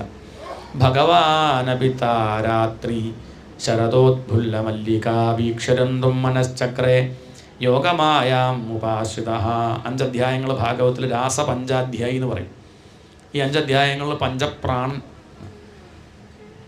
പ്രാണൻ ഒന്നേ ഉള്ളെങ്കിലും 5 എണ്ണമായിട്ടാണ് പറയുക, പല ദിക്കിലിരിക്കുന്നത് കൊണ്ട്. പ്രാണൻ, അപാനൻ, വ്യാനൻ, ഉദാനൻ, സമാനൻ. ഇതാണ് നമ്മളെങ്ങനെ നിലനിർത്തുന്നത്. ഈ ഭാഗവത്തെ നിലനിർത്തുന്നത് ഈ ഒരു 5 അധ്യായമാണത്രേ.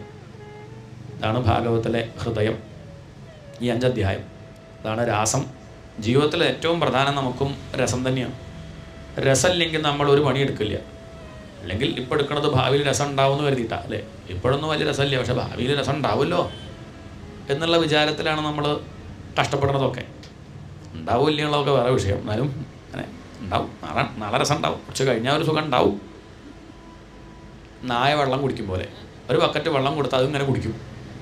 വെള്ളം കുടിക്കണത് ദാഹിച്ചിട്ടൊന്നുമല്ല, കുടിച്ച് പോകുമ്പോൾ അവസാനം 2 വറ്റുണ്ടാവുമായിരിക്കും എന്ന് കരുതി വെള്ളം കുടിക്കുക. നമ്മളല്ലേ ബക്കറ്റിൽ വെള്ളം കൊടുത്ത് വറ്റ് വയ്ക്കുമോ?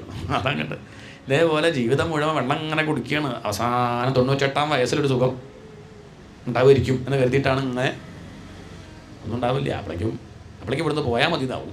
ഒന്നും വേണ്ട എന്നങ്ങോട്ട്, അത്രയേ ഉള്ളൂ. അതാണ് ഇവിടെ വിഷയം.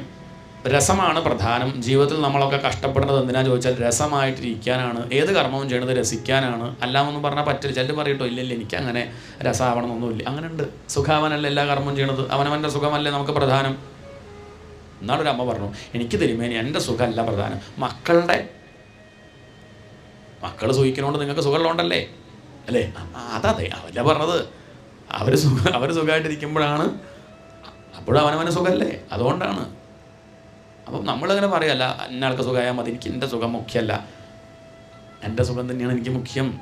എൻ്റെ മക്കൾ സുഖമായിട്ടിരിക്കുന്നത് കൊണ്ട് ആർക്ക് സുഖം ഉണ്ടാവുന്നുണ്ട്? തനിക്ക് സുഖം ഉണ്ടാവുന്നത് കൊണ്ടാണ് അവർ സുഖമാവണമെന്ന് ആഗ്രഹിക്കുന്നത്. അപ്പം അല്ല ഒന്നും പറഞ്ഞിട്ട് കാര്യമില്ല. അത്രയേ ഉള്ളൂ. ആത്മനസ്തു കാമായ പതിപ്രിയ ഭവതി.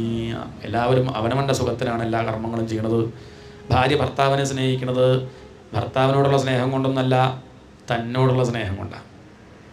ഞാൻ പറഞ്ഞതല്ല, യാജ്ഞവൽക്യൻ പറയാണ്. മൈത്രേയി, ഇവിടെ എല്ലാവർക്കും പ്രധാനം അവനവൻ തന്നെയാണ്. നമുക്കൊക്കെ പ്രധാനം തൻ്റെ കാര്യം തന്നെയല്ലേ, അല്ലാന്ന് പറയരുത്. നമുക്കൊക്കെ പ്രധാനം നമ്മളെ തന്നെയാണ്. അതുകൊണ്ടാണ് നമ്മൾ ഭാര്യയെ സ്നേഹിക്കാൻ കാരണം എന്താ കാരണം? ഭർത്താവ് ഭാര്യയെ സ്നേഹിക്കാൻ കാരണം തനിക്ക് സുഖം തരണുണ്ട് എന്നുള്ളത് കൊണ്ടാണ്. തനിക്ക് സമാധാനമാണ്, സുരക്ഷയാണ്, സമാധാനം തരണുണ്ട് എന്നുള്ളതുകൊണ്ട്. അല്ലെങ്കിൽ ഡൈവേഴ്സ് ചെയ്യില്ലേ? ഇല്ല. ഇതിപ്പം ബുദ്ധിമുട്ടല്ലേ, തനിക്കൊരു ആശ്വാസമുണ്ട് എന്നുള്ളതുകൊണ്ടാണ്. അല്ലെങ്കിൽ പറ്റില്ല.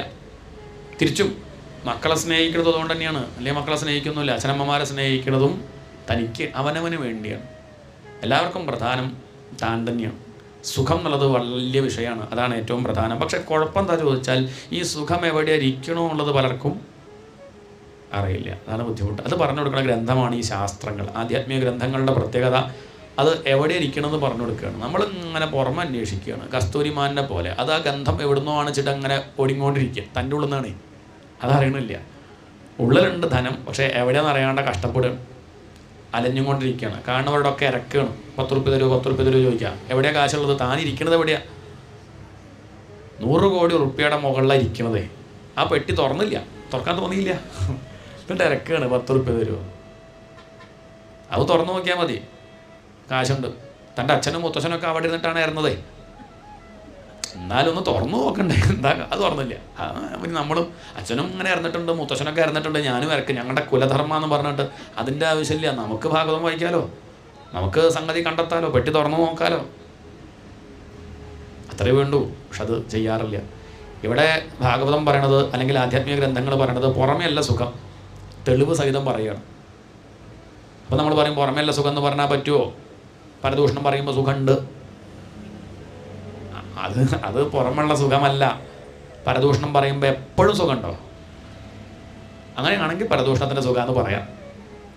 ഇല്ല. കുറ്റം പറയുമ്പോൾ എപ്പോഴും സുഖമുണ്ടോ? നമുക്ക് ബുദ്ധിമുട്ടായിട്ടിരിക്കുമ്പോൾ നമുക്ക് ആ പറഞ്ഞതോർത്ത് ദുഃഖിക്കാറില്ലേ? ഇല്ല.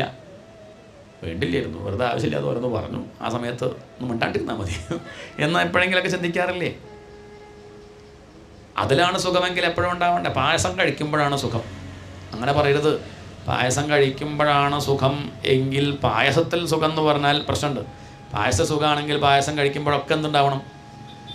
എപ്പോഴും പായസം കഴിക്കുമ്പോൾ സുഖം ഉണ്ടാവാറുണ്ടോ? എത്ര ഗ്ലാസ് കുടിക്കണവരെ സുഖമുണ്ട്? ഒരു ഗ്ലാസ് കുടിക്കുമ്പോൾ സുഖം. രണ്ടാമത്തെ ഗ്ലാസ് ആകുമ്പോൾ സുഖം കൂടിയോ കുറഞ്ഞോ? 10 ഗ്ലാസ് കുടിച്ചു, 20 ഗ്ലാസ് കുടിച്ചു, ഒരു ബക്കറ്റ് പായസം. ഇനിയിപ്പോൾ അടുത്തുള്ള ആൾ കുടിക്കണത് കാണുമ്പോൾ നമുക്ക് കുടിച്ചത് ഇങ്ങോട്ട് വരും, നമുക്ക് കാണാൻ തന്നെ വയ്യ. കുറച്ച് മുമ്പ്, അരമണിക്കൂർ മുമ്പ് വരെ സുഖമായൊരു വിഷയം ഇപ്പം എന്തല്ല. അപ്പം അത് ആലോചിക്കുമ്പോഴേ അപ്പം പായസത്തിലാണ് സുഖം എന്ന് പറഞ്ഞാൽ പറ്റുമോ? അതാണ് ചോദ്യം. സുഖം ആ വസ്തുവിലാണെങ്കിൽ അത് എപ്പോഴും നമ്മളെ സുഖിപ്പിക്കണം. ഇതാണ് വിചാരം ചെയ്യുക എന്ന് പറഞ്ഞാൽ. ഇങ്ങനെ വിചാരം ചെയ്യുമ്പോൾ നമുക്ക് മനസ്സിലാവും ഒന്നിലൊന്നില്ല, നാൽപ്പേ സുഖമസ്തി, അല്പത്തിലൊന്നും സുഖമില്ല. സമ്പത്ത് കിട്ടിയ സുഖമില്ല. സമ്പത്ത് കിട്ടിയ സമ്പന്നന്മാരെ ശ്രദ്ധിക്കൂ. കാശുകാരൊക്കെ സുഖമായിട്ടിരിക്കുക ആണ്. വലിയ വലിയ കാശുകാരൊക്കെ ഏറ്റവും അവസാനം എന്ത് ചെയ്യും? ഗുരുവായൂർ സപ്താഹം നടത്തി അവിടെ വന്നിരിക്കും. അവിടെയുള്ള ശ്രദ്ധിച്ചാൽ മനസ്സിലാവും. അവിടെ വലിയ ബിസിനസ്സുകാർക്കൊക്കെ സപ്താഹമുണ്ട്. ആധ്യാത്മിക ഹാളിൽ പോയാൽ കാണാം. അവർക്ക് സുഖം ഉണ്ടെങ്കിൽ എന്നാൽ അവിടെ വന്നിരിക്കണോ? കാശുണ്ട് കരുതി സുഖം ഉണ്ടാവുമൊന്നുമില്ല. അല്പത്തിൽ സുഖമില്ല. കാശുണ്ടെന്ന് വെച്ചാൽ എന്നാൽ എപ്പോഴും സുഖം ഉണ്ടാവണം ഇല്ല. എപ്പോഴും സുഖം തന്നെ ഒരു വസ്തു അത് ഒന്ന് മാത്രമേ ഉള്ളൂ, ഉറക്കം. അതെപ്പോഴും സുഖമാണ്. അതൊന്ന് ശ്രദ്ധിക്കൂ. ഉറക്കം സുഖമാവാൻ എന്താ കാരണം? ഉറക്കത്തിലൊന്നും കഴിക്കുന്നില്ല, എന്താണ്, ഒന്നും കുടിക്കുന്നില്ല, ഒന്നും കാണുന്നില്ല, ഒന്നും കേൾക്കുന്നില്ല. ഉറക്കത്തിൽ എന്തേ ഉള്ളൂ? ഉറക്കത്തിൽ ഞാൻ മാത്രമേ ഉള്ളൂ. അപ്പോൾ എവിടെയാണ് സുഖിക്കണത്? എന്നിൽ. ഉണർന്നപ്പോൾ നിങ്ങളൊക്കെ വന്നു, അതാ ബുദ്ധിമുട്ടായത്. ഉണർന്നപ്പോൾ ഈ പ്രപഞ്ചം അങ്ങോട്ട് വിടർന്നു, അതാണ് ദുഃഖത്തിന് കാരണം. പലതുകൾ കാണുന്നു. നേരെ മറിച്ച് ഒന്നേ ഉള്ളൂ എങ്കിൽ, ഈശ്വരൻ മാത്രമേ ഉള്ളൂ എങ്കിൽ ദുഃഖമില്ല. അതറിഞ്ഞാൽ മതി. അപ്പം നമ്മുടെ ശരിക്കും പറഞ്ഞാൽ സുഖം ഉള്ളിലാണ്, വസ്തുവിലല്ല. പാട്ട് കേട്ട് സുഖം ഉണ്ടാവണുണ്ട്, ഇല്ല പറയണില്ല. പക്ഷെ പാട്ടിലാണ് സുഖം എന്ന് പറയരുത്. അങ്ങനെ വെച്ചാൽ എപ്പോഴും ആ പാട്ട് സുഖം കൊടുക്കണം. ഒരാൾക്ക് മാത്രമല്ല, എല്ലാവർക്കും ആ പാട്ട് സുഖം കൊടുക്കണം. ഭാഗവതം കേൾക്കുമ്പോൾ സുഖം ഉണ്ടെന്ന് പറയരുത്. പറഞ്ഞോളൂ, കുഴപ്പമില്ല. ഭാഗവതം എല്ലാവർക്കും സുഖം കൊടുക്കണില്ല. അത് ശ്രദ്ധിക്കണം. അതാണ് വിഷയം. ഒരു പാട്ട് കേട്ടിട്ട് മകൻ ഉള്ളെന്ന് തുള്ളിച്ചാടുക. മകന് വലിയ ഇഷ്ടമായിട്ട് ചാടി കളിക്കുന്ന പാട്ടങ്ങനെ ഉറക്ക വെച്ചിട്ട് അച്ഛൻ മുറ്റത്തിറങ്ങി നിൽക്കുക, ചെവി പൊത്തിയിട്ട്. ദോഫാക്കി അകത്ത് കയറായിരുന്നു. അയാൾക്കിത് വയ്യ. ഒരു പാട്ട്, ഒരേ പാട്ട്, അച്ഛനും മകനും. മകന് സന്തോഷം, അച്ഛന് ദുഃഖം. ഒരേ സാമ്പാർ, ഒരാൾ നന്നായി എന്ന് പറഞ്ഞ ഒരാൾ വയ്യട്ടോ, വായിൽ വയ്ക്കാൻ വയ്യ. നോക്കും, ഒരേ സംഗതി. അപ്പോൾ ആ സംഗതിയിലാണ് സുഖമെങ്കിൽ രണ്ടുപേർക്ക് സുഖം കൊടുക്കണ്ടേ? അതില്ല. അപ്പോൾ സുഖം എവിടെയായിരുന്നു? പാട്ട് കേട്ട് സുഖം ഉണ്ടാവണമെങ്കിൽ സുഖം ഇരിക്കുന്നത് ഭൂമാവൈ സുഖം. അതിരിക്കുന്നത് ആത്മാവിലാണ്, ആനന്ദസ്വരൂപനിലാണ്, നമ്മളിലാണ് ഇരിക്കുന്നത്. പക്ഷെ നമുക്ക് തെറ്റിദ്ധാരണ അത് പുറമെയാണ്. നമ്മൾ പുറമേ കയറി നോക്കുകയാണ്. അവസാനമാണ് അറിയുക അത് പുറമേ അല്ലായിരുന്നു എന്ന്. അതാണ് ബുദ്ധിമുട്ട്. ഏതുപോലെ ചോദിച്ചാൽ, നായ എല്ലിൻ്റെ കഷ്ണം കടിച്ച് നടക്കും പോലെ. ഇതാണ് ഉദാഹരണം. എല്ലിന് പ്രത്യേകിച്ച് യാതൊരു സ്വാദുമില്ല. പക്ഷെ നായ എല്ലിൻ്റെ കഷ്ണം താഴെ വിടില്ല. അതങ്ങനെ കടിച്ചു കൊണ്ടു നടക്കും. കടിച്ചു കൊണ്ടു നടക്കണമെന്ന് എന്താ വെച്ചാൽ, ആ എല്ലിൻ്റെ കഷ്ണം കടിക്കുന്ന സമയത്ത് അതിൻ്റെ പല്ല് അതിൻ്റെ ചുണ്ട് കൊണ്ട് മുറിഞ്ഞ് ആ ചോര, ആരുടെ ചോര? എല്ലിലൊന്നുമില്ല, ഏതോ എല്ലാണ്. പക്ഷേ തൻ്റെ ചോര എല്ലിനോട് കലർന്ന് അത് കുടിക്കുമ്പം അതെന്ത് വിചാരിക്കും? ഈ എല്ലിൻ്റെ സ്വാദ എന്ന് വിചാരിച്ചിട്ട് എല്ല് കേമം എന്ന് വിചാരിക്കുകയാണ്. ഇതുപോലെ നമ്മളും കാശ് കേമാണ്, സീരിയൽ കേമാണ്, പായസം കേമാണ് എന്നൊക്കെ പറഞ്ഞിട്ട് അതും അവനവൻ്റെ സുഖ. അത് പായസത്തിൽ തട്ടി പ്രതിബിംബിക്കുകയാണ്. അവനവൻ്റെ ഉള്ളിലുള്ള സുഖമാണ്. അത് സീരിയലിൽ തട്ടി പ്രതിബിംബിക്കുമ്പം സീരിയൽ സുഖമായിട്ട് തോന്നുകയാണ്. അല്ലെങ്കിൽ സീരിയൽ എന്നും സുഖമാവണം. അടുത്ത ബന്ധു മരിച്ചിരിക്കുമ്പോൾ സീരിയൽ കാണുമോ? അതെന്തായാലും പോയി, ഈ എപ്പിസോഡ് മിസ്സാവണ്ട എന്ന് കരുതുമോ? അതില്ല. നമുക്ക് വിഷമമായിട്ടിരിക്കുമ്പോൾ അടുത്ത ബന്ധു വെച്ചാൽ നമുക്ക് വലിയ വിഷയമൊന്നും ഉണ്ടാവില്ല കേട്ടോ. പറയാൻ ഇനി അവനവൻ്റെ കാര്യം നമ്മളാകെ പ്രയാസപ്പെട്ടിരിക്കുമ്പോൾ കാണും തോന്നുന്നുണ്ടോ? ഇഷ്ടപ്പെട്ട സദ്യ ആണെങ്കിലും വിഷമിച്ചിരിക്കുമ്പോൾ കഴിക്കുക. അപ്പോൾ സുഖം എവിടെ പോയി? അവനവന് ഉള്ളിൽ സുഖം ഉണ്ടെങ്കിൽ മാത്രമേ. അതല്ലേ അർജുനോട് കൃഷ്ണൻ പറയണില്ലേ, അർജുന അശാന്തസ്യ കുതസുഖം. അടിവരേണ്ട ഭാഗമാണ്. ഭൗതികമായ സാഹചര്യം പോലും നമുക്ക് ആസ്വദിക്കാൻ സാധിക്കണമെങ്കിൽ ഉള്ളിലൊരു ശാന്തി ഉണ്ടാവണം. ശാന്തി ഇല്ലാത്ത ആൾക്ക് ഭാഗവതം പോലും മനസ്സിലാവില്ല. നമ്മളാകെ അസ്വസ്ഥമായിട്ടിരിക്കുമ്പോൾ എങ്ങനെയാണ് ഭാഗവതം കേൾക്കുക? ഒരു സിനിമ കാണണമെങ്കിൽ എന്ത് വേണം? ആദ്യം അവനവനൊരു ശാന്തി വേണ്ടേ? ശാന്തി ഇല്ലാത്തവന് സുഖമില്ല. അതുകൊണ്ട് പ്രധാനം സുഖമല്ല, ശാന്തിയാണ്. പക്ഷെ നമുക്ക് പ്രധാനം എന്താ? ആരെങ്കിലും ശാന്തി വേണമെന്ന് പ്രാർത്ഥിക്കുമോ? സുഖം വേണമെന്നല്ലാണ്ട്. പക്ഷെ ഉപനിഷത്ത് നോക്കി നോക്കൂ, അതിലൊക്കെ എന്തേ ഉള്ളൂ? ഓം സുഖം എന്നല്ല. ഓം ശാന്തി ശാന്തി ശാന്തി. ശാന്തി മതി, വേറൊന്നും വേണ്ട. സമാധാനം മാത്രം മതി. ഭൗതിക സാഹചര്യം എന്തോ ആവട്ടെ, അതൊന്നും വിഷയമില്ല. പക്ഷേ സമാധാനമായിട്ടിരിക്കാൻ പറ്റണം. അതാണ് രസം. രസം എന്ന് പറഞ്ഞാൽ അതാണ് താല്പര്യം. രസോ വൈസഹ. ഉപനിഷത്ത് പറയും രസം എന്ന് പറഞ്ഞാൽ അവനാണ്. അവൻ എന്ന് പറഞ്ഞാൽ ബ്രഹ്മമാണ്. രസം ഇരിക്കുന്നത് ഭഗവാനിലാണ്. ആ സത്യം തിരിച്ചറിയും. അത് ബോധിപ്പിക്കുകയാണ് ഈ 5 അധ്യായങ്ങളും. ഭഗവാനിലാണ് രസം ഇരിക്കണമെന്ന് കാണിച്ചു കൊടുക്കുകയാണ്. രസത്തിൻ്റെ ഭാവമാണ് രാസം. എന്താണ്? രസത്തിൻ്റെ ഭാവമാണ് രാസം. അതാണ് ഇവിടെ പറഞ്ഞിരിക്കുന്നത്, രാസം. ഇതാണ് നമ്മുടെയൊക്കെ ജീവിത ലക്ഷ്യം. നമ്മളൊക്കെ ഗോപികമാരാണെന്ന് വിചാരിക്കുക. നമ്മുടെയൊക്കെ ജീവിത ലക്ഷ്യം എന്താ? രാസം, ഭഗവാനോട് ചേരുക. പിന്നെ വിട്ടുപിരിയേണ്ട ആവശ്യമില്ല. പിന്നെ പ്രത്യേകിച്ച് കർമ്മങ്ങളൊന്നും ചെയ്യാനുമില്ല. കഴിഞ്ഞു. എത്തിക്കഴിഞ്ഞാൽ വല്ലതും ചെയ്യാനുണ്ടോ? പിന്നെ ഒന്നുമില്ല. ഉപ്പുപാവ കടലിൻ്റെ ആഴമളക്കാനും പോയി. ഉപ്പുപാവ പോയി കഴിഞ്ഞാൽ തിരിച്ചു വരില്ല. ഉപ്പുപാവ ആരായി മാറും? കടലിനോട് അങ്ങോട്ട് ചേരും. ഭഗവാനോട് ചേർന്ന് കഴിഞ്ഞാൽ പിന്നെ ഇങ്ങോട്ട് വരുമോ? പിന്നെ വരില്ല. അതാണ് രാസക്രീഡ കഴിഞ്ഞാൽ പിന്നെ ഭഗവാൻ മധുരയ്ക്ക് പോയി. പിന്നെ തിരിച്ചു വരവില്ല. കാരണം കൊടുക്കേണ്ടത് കൊടുത്തു. ഇതിലും വലിയൊരു ആനന്ദം ഇനി കൊടുക്കാനില്ല. ശാന്തിയേക്കാൾ വലുതെന്താ ഉള്ളത്? സമാധാനത്തേക്കാൾ വലുതെന്താ ഉള്ളത്? ഒന്നുമില്ല. അതാണ് താല്പര്യം. എന്തായാലും ആ ഗോപികമാർ പക്വമതികളാണ്. ഇപ്പം അവരിതാ ആ കാഷായം ധരിച്ച് തന്നെ ധ്യാനിച്ച് അവരുടെ ഉള്ളിലുള്ള വിഷയവാസന കുറഞ്ഞിട്ടുണ്ട് എന്ന് മനസ്സിലാക്കിയ ഭഗവാൻ അവരെ ആനന്ദിപ്പിക്കാം. ആ ബ്രഹ്മാനുഭൂതി യോഗികളൊക്കെ അനുഭവിക്കുന്ന ആ ആനന്ദം അവരും അനുഭവിക്കട്ടെ എന്ന് സങ്കല്പിച്ചു. ഭഗവാന്റെ സങ്കല്പം ഉണ്ടെങ്കിലേ ഉണ്ടാവുള്ളൂ. ഭഗവാന്റെ അനുകമ്പ കാരുണ്യം ഉണ്ടെങ്കിൽ നമുക്കും ശാന്തി അനുഭവിക്കാൻ ജീവിതത്തിൽ സാധിക്കുള്ളൂ. തതോടു രാജഃ കകുഭക്കരൈർമുഖം പ്രാച്യാം വിലിംബന്നരുണേന ശന്തമൈഃ സചർഷണീനാമുദകാച്യുജോ മൃജൻ പ്രിയപ്രിയായാഹ ഇവ ദീർഘദർശന. ചന്ദ്രനൊക്കെ പൂർണ്ണമായിട്ട് പ്രകാശിക്കുകയാണ്. ഭഗവാൻ ആ യമുനാതീരത്തേക്ക് ചെന്നു. തൻ്റെ ആ ഓടക്കുഴെടുത്ത് ചുണ്ടോട് ചേർത്ത് മനോഹരമായിട്ട് വേണുഗാനം ചെയ്തു. ആ വേണുഗാനം ചില ഗോവസ്ത്രീകൾ കേട്ടു. എല്ലാവരും കേട്ടു എന്നും പറയണില്ല, ചിലർ കേട്ടു. എല്ലാവരും കേട്ടോണമെന്നില്ല. ഭാഗവതം കേൾക്കാൻ ഇരിക്കുന്നവരൊക്കെ ഭാഗവതം കേൾക്കുന്നുണ്ട് പറയാൻ പറ്റൂ. ചിലർ കേൾക്കും. എത്ര പേര് ശ്രദ്ധിച്ച് കേൾക്കും? കുറച്ച് പേര് ശ്രദ്ധിച്ച് കേൾക്കും. അതിലെത്ര പേർക്ക് മനസ്സിലാവും? കുറച്ച് പേർക്ക് മനസ്സിലാവും. എത്ര പേര് വേണ്ടതുപോലെ മനസ്സിലാക്കും? കുറച്ച് പേര് വേണ്ടതുപോലെ. അത്രയേ ഉള്ളൂ. അല്ലാതെ ഇരിക്കുന്നവരൊക്കെ കേൾക്കാമെന്നോ അങ്ങനെയൊന്നും പറയാൻ പറ്റില്ല. ഈ വേണുഗാനം ചിലർ കേട്ടു, ചില ഗോപസ്ത്രീകൾ. അത്രയ്ക്കും പക്വതയുള്ള ഗോപസ്ത്രീകൾ ഈ വേണുഗാനം കേട്ടു. അവർക്ക് എല്ലാം വിട്ടവർ ഈ മുരളീഗാനം കേട്ട് ഓടി വരികയാണ്. കൃഷ്ണഗൃഹീത മാനസാഹ. അവരുടെ മനസ്സിനെ ആര് വലിക്കാൻ തുടങ്ങി? ഭഗവാൻ അങ്ങനെ തൻ്റെ വേണുഗാനം കൊണ്ട് വലിക്കാൻ തുടങ്ങി. എന്ന് പറഞ്ഞാൽ നമ്മളും ഭാഗവതം കേൾക്കാനുള്ളൊരു മോഹം ഉള്ളിലുണ്ടാവണില്ലേ? എന്തിനപ്പോൾ സത്സംഗം ഉണ്ടാവുമ്പം കേൾക്കണം തോന്നാൻ കാരണം എന്താ? വീട്ടിലിരുന്നാൽ പോരെ? വീട്ടിലാണെങ്കിൽ സുഖമായിട്ടിരിക്കുക. AC ഉണ്ട് വീട്ടിൽ. അതും കാലൊക്കെ നീട്ടിരിക്കാൻ പറ്റും. സുഖമായിട്ട് അവിടെ ഇരിക്കാം. എന്നിട്ട് എന്താ അതൊന്നും ഇല്ലാണ്ട് അവിടെ വന്നിരിക്കണോ? അതെന്താ ചോദിച്ചാൽ ഭാഗവതം അങ്ങനെ അടുത്ത് ഉണ്ടെന്ന് പറയുമ്പം കേൾക്കാൻ ഉള്ളെന്ന് ഇനി വേണ്ട വിചാരിച്ചാൽ ഉള്ളെന്ന് ഇങ്ങനെ പറയുക. എന്ത് പോയി നോക്കൂ, ഭാഗവതമല്ല, കുറച്ചൊക്കെ ബുദ്ധിമുട്ടിയാലും സാരമില്ല, കുഴപ്പമില്ല, കാലൊക്കെ ലേശം തരിക്കും, എന്നാലും സാരമില്ല, എണീക്കാനൊന്നും ഇടയ്ക്കിടയ്ക്ക് പറ്റിക്കോളണമെന്നില്ല, സാരമില്ല. വീട്ടിലാണെങ്കിൽ അങ്ങനെ ഇടയ്ക്കിടയ്ക്ക് എണീക്കാം, ആവശ്യത്തിന് എണീക്കാം, പോവാം, വരാം, ഇരിക്കാം. ഇതൊന്നും പറ്റണില്ല, കുറച്ചൊക്കെ ബുദ്ധിമുട്ടുണ്ടാവും. എന്നിട്ട് വന്നിരിക്കാൻ തോന്നണുണ്ടെങ്കിൽ ആ ഓടക്കൊള്ളു വിളി നമ്മളും കേൾക്കുന്നുണ്ട്. ആ കേട്ടതാ പ്രശ്നമായത്. ഇത് കേട്ടില്ലെങ്കിൽ കുഴപ്പമില്ലായിരുന്നു. നമ്മളിത് ലേശം കേട്ടുള്ളത് കൊണ്ടാണ് ഇത് മാറ്റിവെക്കാൻ പറ്റാത്തത്. അതാണ് താല്പര്യം.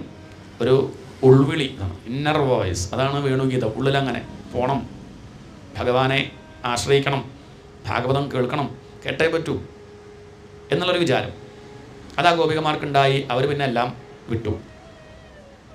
വ്യത്യസ്ത വസ്ത്രാഭരണ. പരീക്ഷത്തെ അവരുടെ വസ്ത്രവും ആഭരണവും ഒക്കെ മാറിപ്പോയി എന്ന് പറഞ്ഞത് അവരെ കളിയാക്കാൻ പറഞ്ഞൊന്നുമല്ല. ഒരു ഗോപസ്ത്രീ കണ്ണെഴുതിക്കൊണ്ടിരിക്കുകയായിരുന്നു. ഒരു കണ്ണ് എഴുതിയുള്ളൂ. മറ്റേ കണ്ണ് എഴുതുമ്പോഴേക്കും വേണുഗാനം കേട്ടു, മറന്നു. താൻ കണ്ണെഴുതുകയായിരുന്നു ഉള്ള കാര്യം മറന്നു. താൻ ഒരു കണ്ണ് എഴുതിയിട്ടുള്ള കാര്യം മറന്നു. അതൊക്കെ മറന്ന് അവൾ ഭഗവാന്റെ അടുത്തേക്ക് ഓടുകയാണ്. പ്രത്യേകിച്ച് സ്ത്രീകളൊക്കെ മേക്കപ്പ് ഇല്ലാണ്ട് പുറത്തിറങ്ങുക പറഞ്ഞാൽ. ഈ ഗോപസ്ത്രീകൾ പണ്ട് ഭഗവാൻ ജനിച്ച സമയത്ത് ഭഗവാന്റെ അടുത്തേക്ക് പോയില്ലേ? എങ്ങനെയാണ് പോയത്? ഉടുത്തൊരുങ്ങിയിട്ടാണ് പോയത്, ഉണ്ടായ കുട്ടിയെ കാണാൻ. ഇത് ഭഗവാൻ ഇപ്പോൾ ഒരു 6-7 വയസ്സായില്ലേ? ഈ ഭഗവാന്റെ അടുത്തേക്ക് പോകുമ്പം തീരെ ശ്രദ്ധിക്കാണ്ട് പോയി എന്ന് പറഞ്ഞാൽ അവർക്കിപ്പം എന്തില്ല, അവർക്കിപ്പം പണ്ട് അഭിമാനം ഉണ്ടായിരുന്നു. പക്ഷെ ഇപ്പം ഭഗവാന്റെ ആ ഗോപി വസ്ത്രാപഹാരണ ലീലയിലൂടെ ശരീരാഭിമാനം ഭഗവാൻ ഇല്ലാണ്ടിയാക്കിയിട്ടുണ്ട് എന്നുള്ളതിൻ്റെ തെളിവാണെന്ത് ഇപ്പം ഇത് വർണ്ണിച്ചത്. അരഞ്ഞാനടുത്ത് കഴുത്ത് കെട്ടിയിട്ടുണ്ട് ഒരു ഗോപസ്ത്രീ. മറന്നുപോയി. എന്താ എങ്ങനെയാണ് നോക്കുള്ളത്? മറന്നുപോയി. മൂക്കുത്തിരത്ത് കമ്മലാക്കി. അങ്ങനെയൊക്കെ ഓരോരുത്തരും വ്യത്യസ്ത വസ്ത്രാഭരണ. അവരുടെ വസ്ത്രവും ആഭരണവും ഒക്കെ മാറിപ്പോയി. പരീക്ഷത്തെ ഒറ്റ ചിന്തയുള്ളൂ, ഭഗവാനെ കാണണം, ഭഗവാന്റെ അടുത്തേക്ക് പോകണം. ഭർത്താക്കന്മാരുള്ളവരാ, കുട്ടികളുള്ളവരാ. ഭർത്താവിന് ഭക്ഷണം വിളമ്പിക്കൊണ്ടിരിക്കുകയായിരുന്നു ഒരു ഗോപി. ഭക്ഷണം വിളമ്പി, ചോറ് വിളമ്പി, അങ്ങനെ മോര് വേണമെന്ന് പറയുമ്പോൾ മോരെടുക്കാൻ വേണ്ടി അടുക്കളയ്ക്ക് പോയതാണ്. വേണുഗാനം കേട്ടു. ആ മോരിൻ്റെ പാത്രമൊക്കെ അവിടെ വെച്ച് അടുക്കളയുടെ വാതിൽ തുറന്ന് ഇവള് കാട്ടിക്ക് പോയി. വേണുഗാനം. ഭർത്താവ് അവിടെ കുഴി കുഴിച്ച് കയ്യും നീട്ടിങ്ങ നിൽക്കുക. എപ്പത്തും മോര് എന്ന് പറയുക. മോരും ഇല്ല, തൈരും ഇല്ല, ഒന്നുമില്ല, പോയി. ഇങ്ങനെ ഓരോരുത്തരും. വേറൊരു ഗോവസ്ത്രീ തൻ്റെ കുട്ടിയെ താരാട്ടുപാട്ട് പാടി ഉറക്കിക്കൊണ്ടിരിക്കുന്നു. അപ്പോഴാണ് വേണുഗാനം കേട്ടത്. മറന്നു, കുട്ടിയുടെ കാര്യമൊക്കെ മറന്നു. ഭർത്താവിനെ മറന്നു, കുട്ടിയെ മറന്നു, അച്ഛനെ മറക്കുക. ഭാഗവതം കേൾക്കുമ്പോൾ അങ്ങനെ ഉണ്ടാവും. ഒക്കെ മറന്നു. താൻ എവിടെയാണ് മറന്നു, താൻ ആരാണ് ഒക്കെ മറന്നു. കല്യാണം കഴിച്ച കാര്യം മറന്നു പോവുക, മക്കളുണ്ടായ കാര്യം ഒക്കെ മറന്നാൽ കുറച്ച് പ്രയാസമാണ്. അങ്ങനെ ആയ പറ്റില്ല. ഒക്കെ മറക്കുക. അതാണ് സന്യാസം. എന്താണ്? കാമ്യാനാം കർമ്മണാം ന്യാസം സന്യാസം കവയോ വിദുഹു. കാമ്യകർമ്മങ്ങളൊക്കെ താൻ ബലമായിട്ട് ഉപേക്ഷിക്കാണ്ട് തന്നെ വിട്ടുപോവുക. താൻ ഉപേക്ഷിക്കുന്നില്ല. താൻ നിർബന്ധമായിട്ട് ഭാര്യയെ അങ്ങോട്ട് ഉപേക്ഷിക്കുക, മക്കളെ ഉപേക്ഷിക്കുക, അങ്ങനെയല്ല. തന്നെ അങ്ങനെ അതിനോടൊക്കെ ഉള്ള താല്പര്യം പോയി ഈശ്വരനോട് മാത്രം താല്പര്യം. ഇതിനെയാണ് എന്ത് പറയുക? സന്യാസം എന്ന് പറയും. സന്യാസം നമ്മൾ മോശമായിട്ട് പറയാറുണ്ടോ? സന്യാസിമാരെ കണ്ടാൽ നമ്മൾ നമസ്കരിക്കല്ലേ ചെയ്യുക. കാരണം അത് വലിയ യോഗ്യതയാണ്. ഇവർ സന്യസിച്ചു എന്നാണ് ഇപ്പം പറഞ്ഞത്. ഇതും കൂടി കൂടെ പറയണത് എന്താ വെച്ചാൽ ഇല്ലെങ്കിൽ നമ്മൾ തെറ്റിദ്ധരിക്കുകയും. ശരിയാണ്, ഈ ഗോവസ്ത്രീകൾ ഭർത്താക്കന്മാരെയും മക്കളെയും വിട്ട് ഒരു അന്യപുരുഷൻ്റെ അടുത്തേക്ക് പോയിച്ചാൽ നമുക്ക് എന്ത് ചെയ്യാം? അവരെ കുറ്റം പറയാം. പക്ഷേ ഇവർ പരപുരുഷൻ്റെ അടുത്തേക്കല്ല പോയത്. ശ്രീധരാചാര്യർ പറയും പരപുരുഷനല്ല, പരമപുരുഷൻ. എന്താണ്? ആ ഗുരുവായൂരപ്പൻ്റെ അടുത്തേക്ക് പോയാൽ കുറ്റം പറയുമോ? എന്താണ്? ഭാര്യ പോയി എവിടേക്ക്? ഗുരുവായൂരപ്പനത്തോടാൻ. ഈശ്വര, അത് നല്ല കാര്യമല്ലേ? നല്ല കാര്യമല്ലേ? ഒരു കുഴപ്പമില്ലേ? ഗുരുവായൂരപ്പനെ തൊടാനല്ലേ പോയത്. ഭഗവാൻ എല്ലാവർക്കും എൻ്റെ എന്ന് പറയാനോ കുറ്റം പറയാറുണ്ടോ നമ്മൾ ആരെങ്കിലും?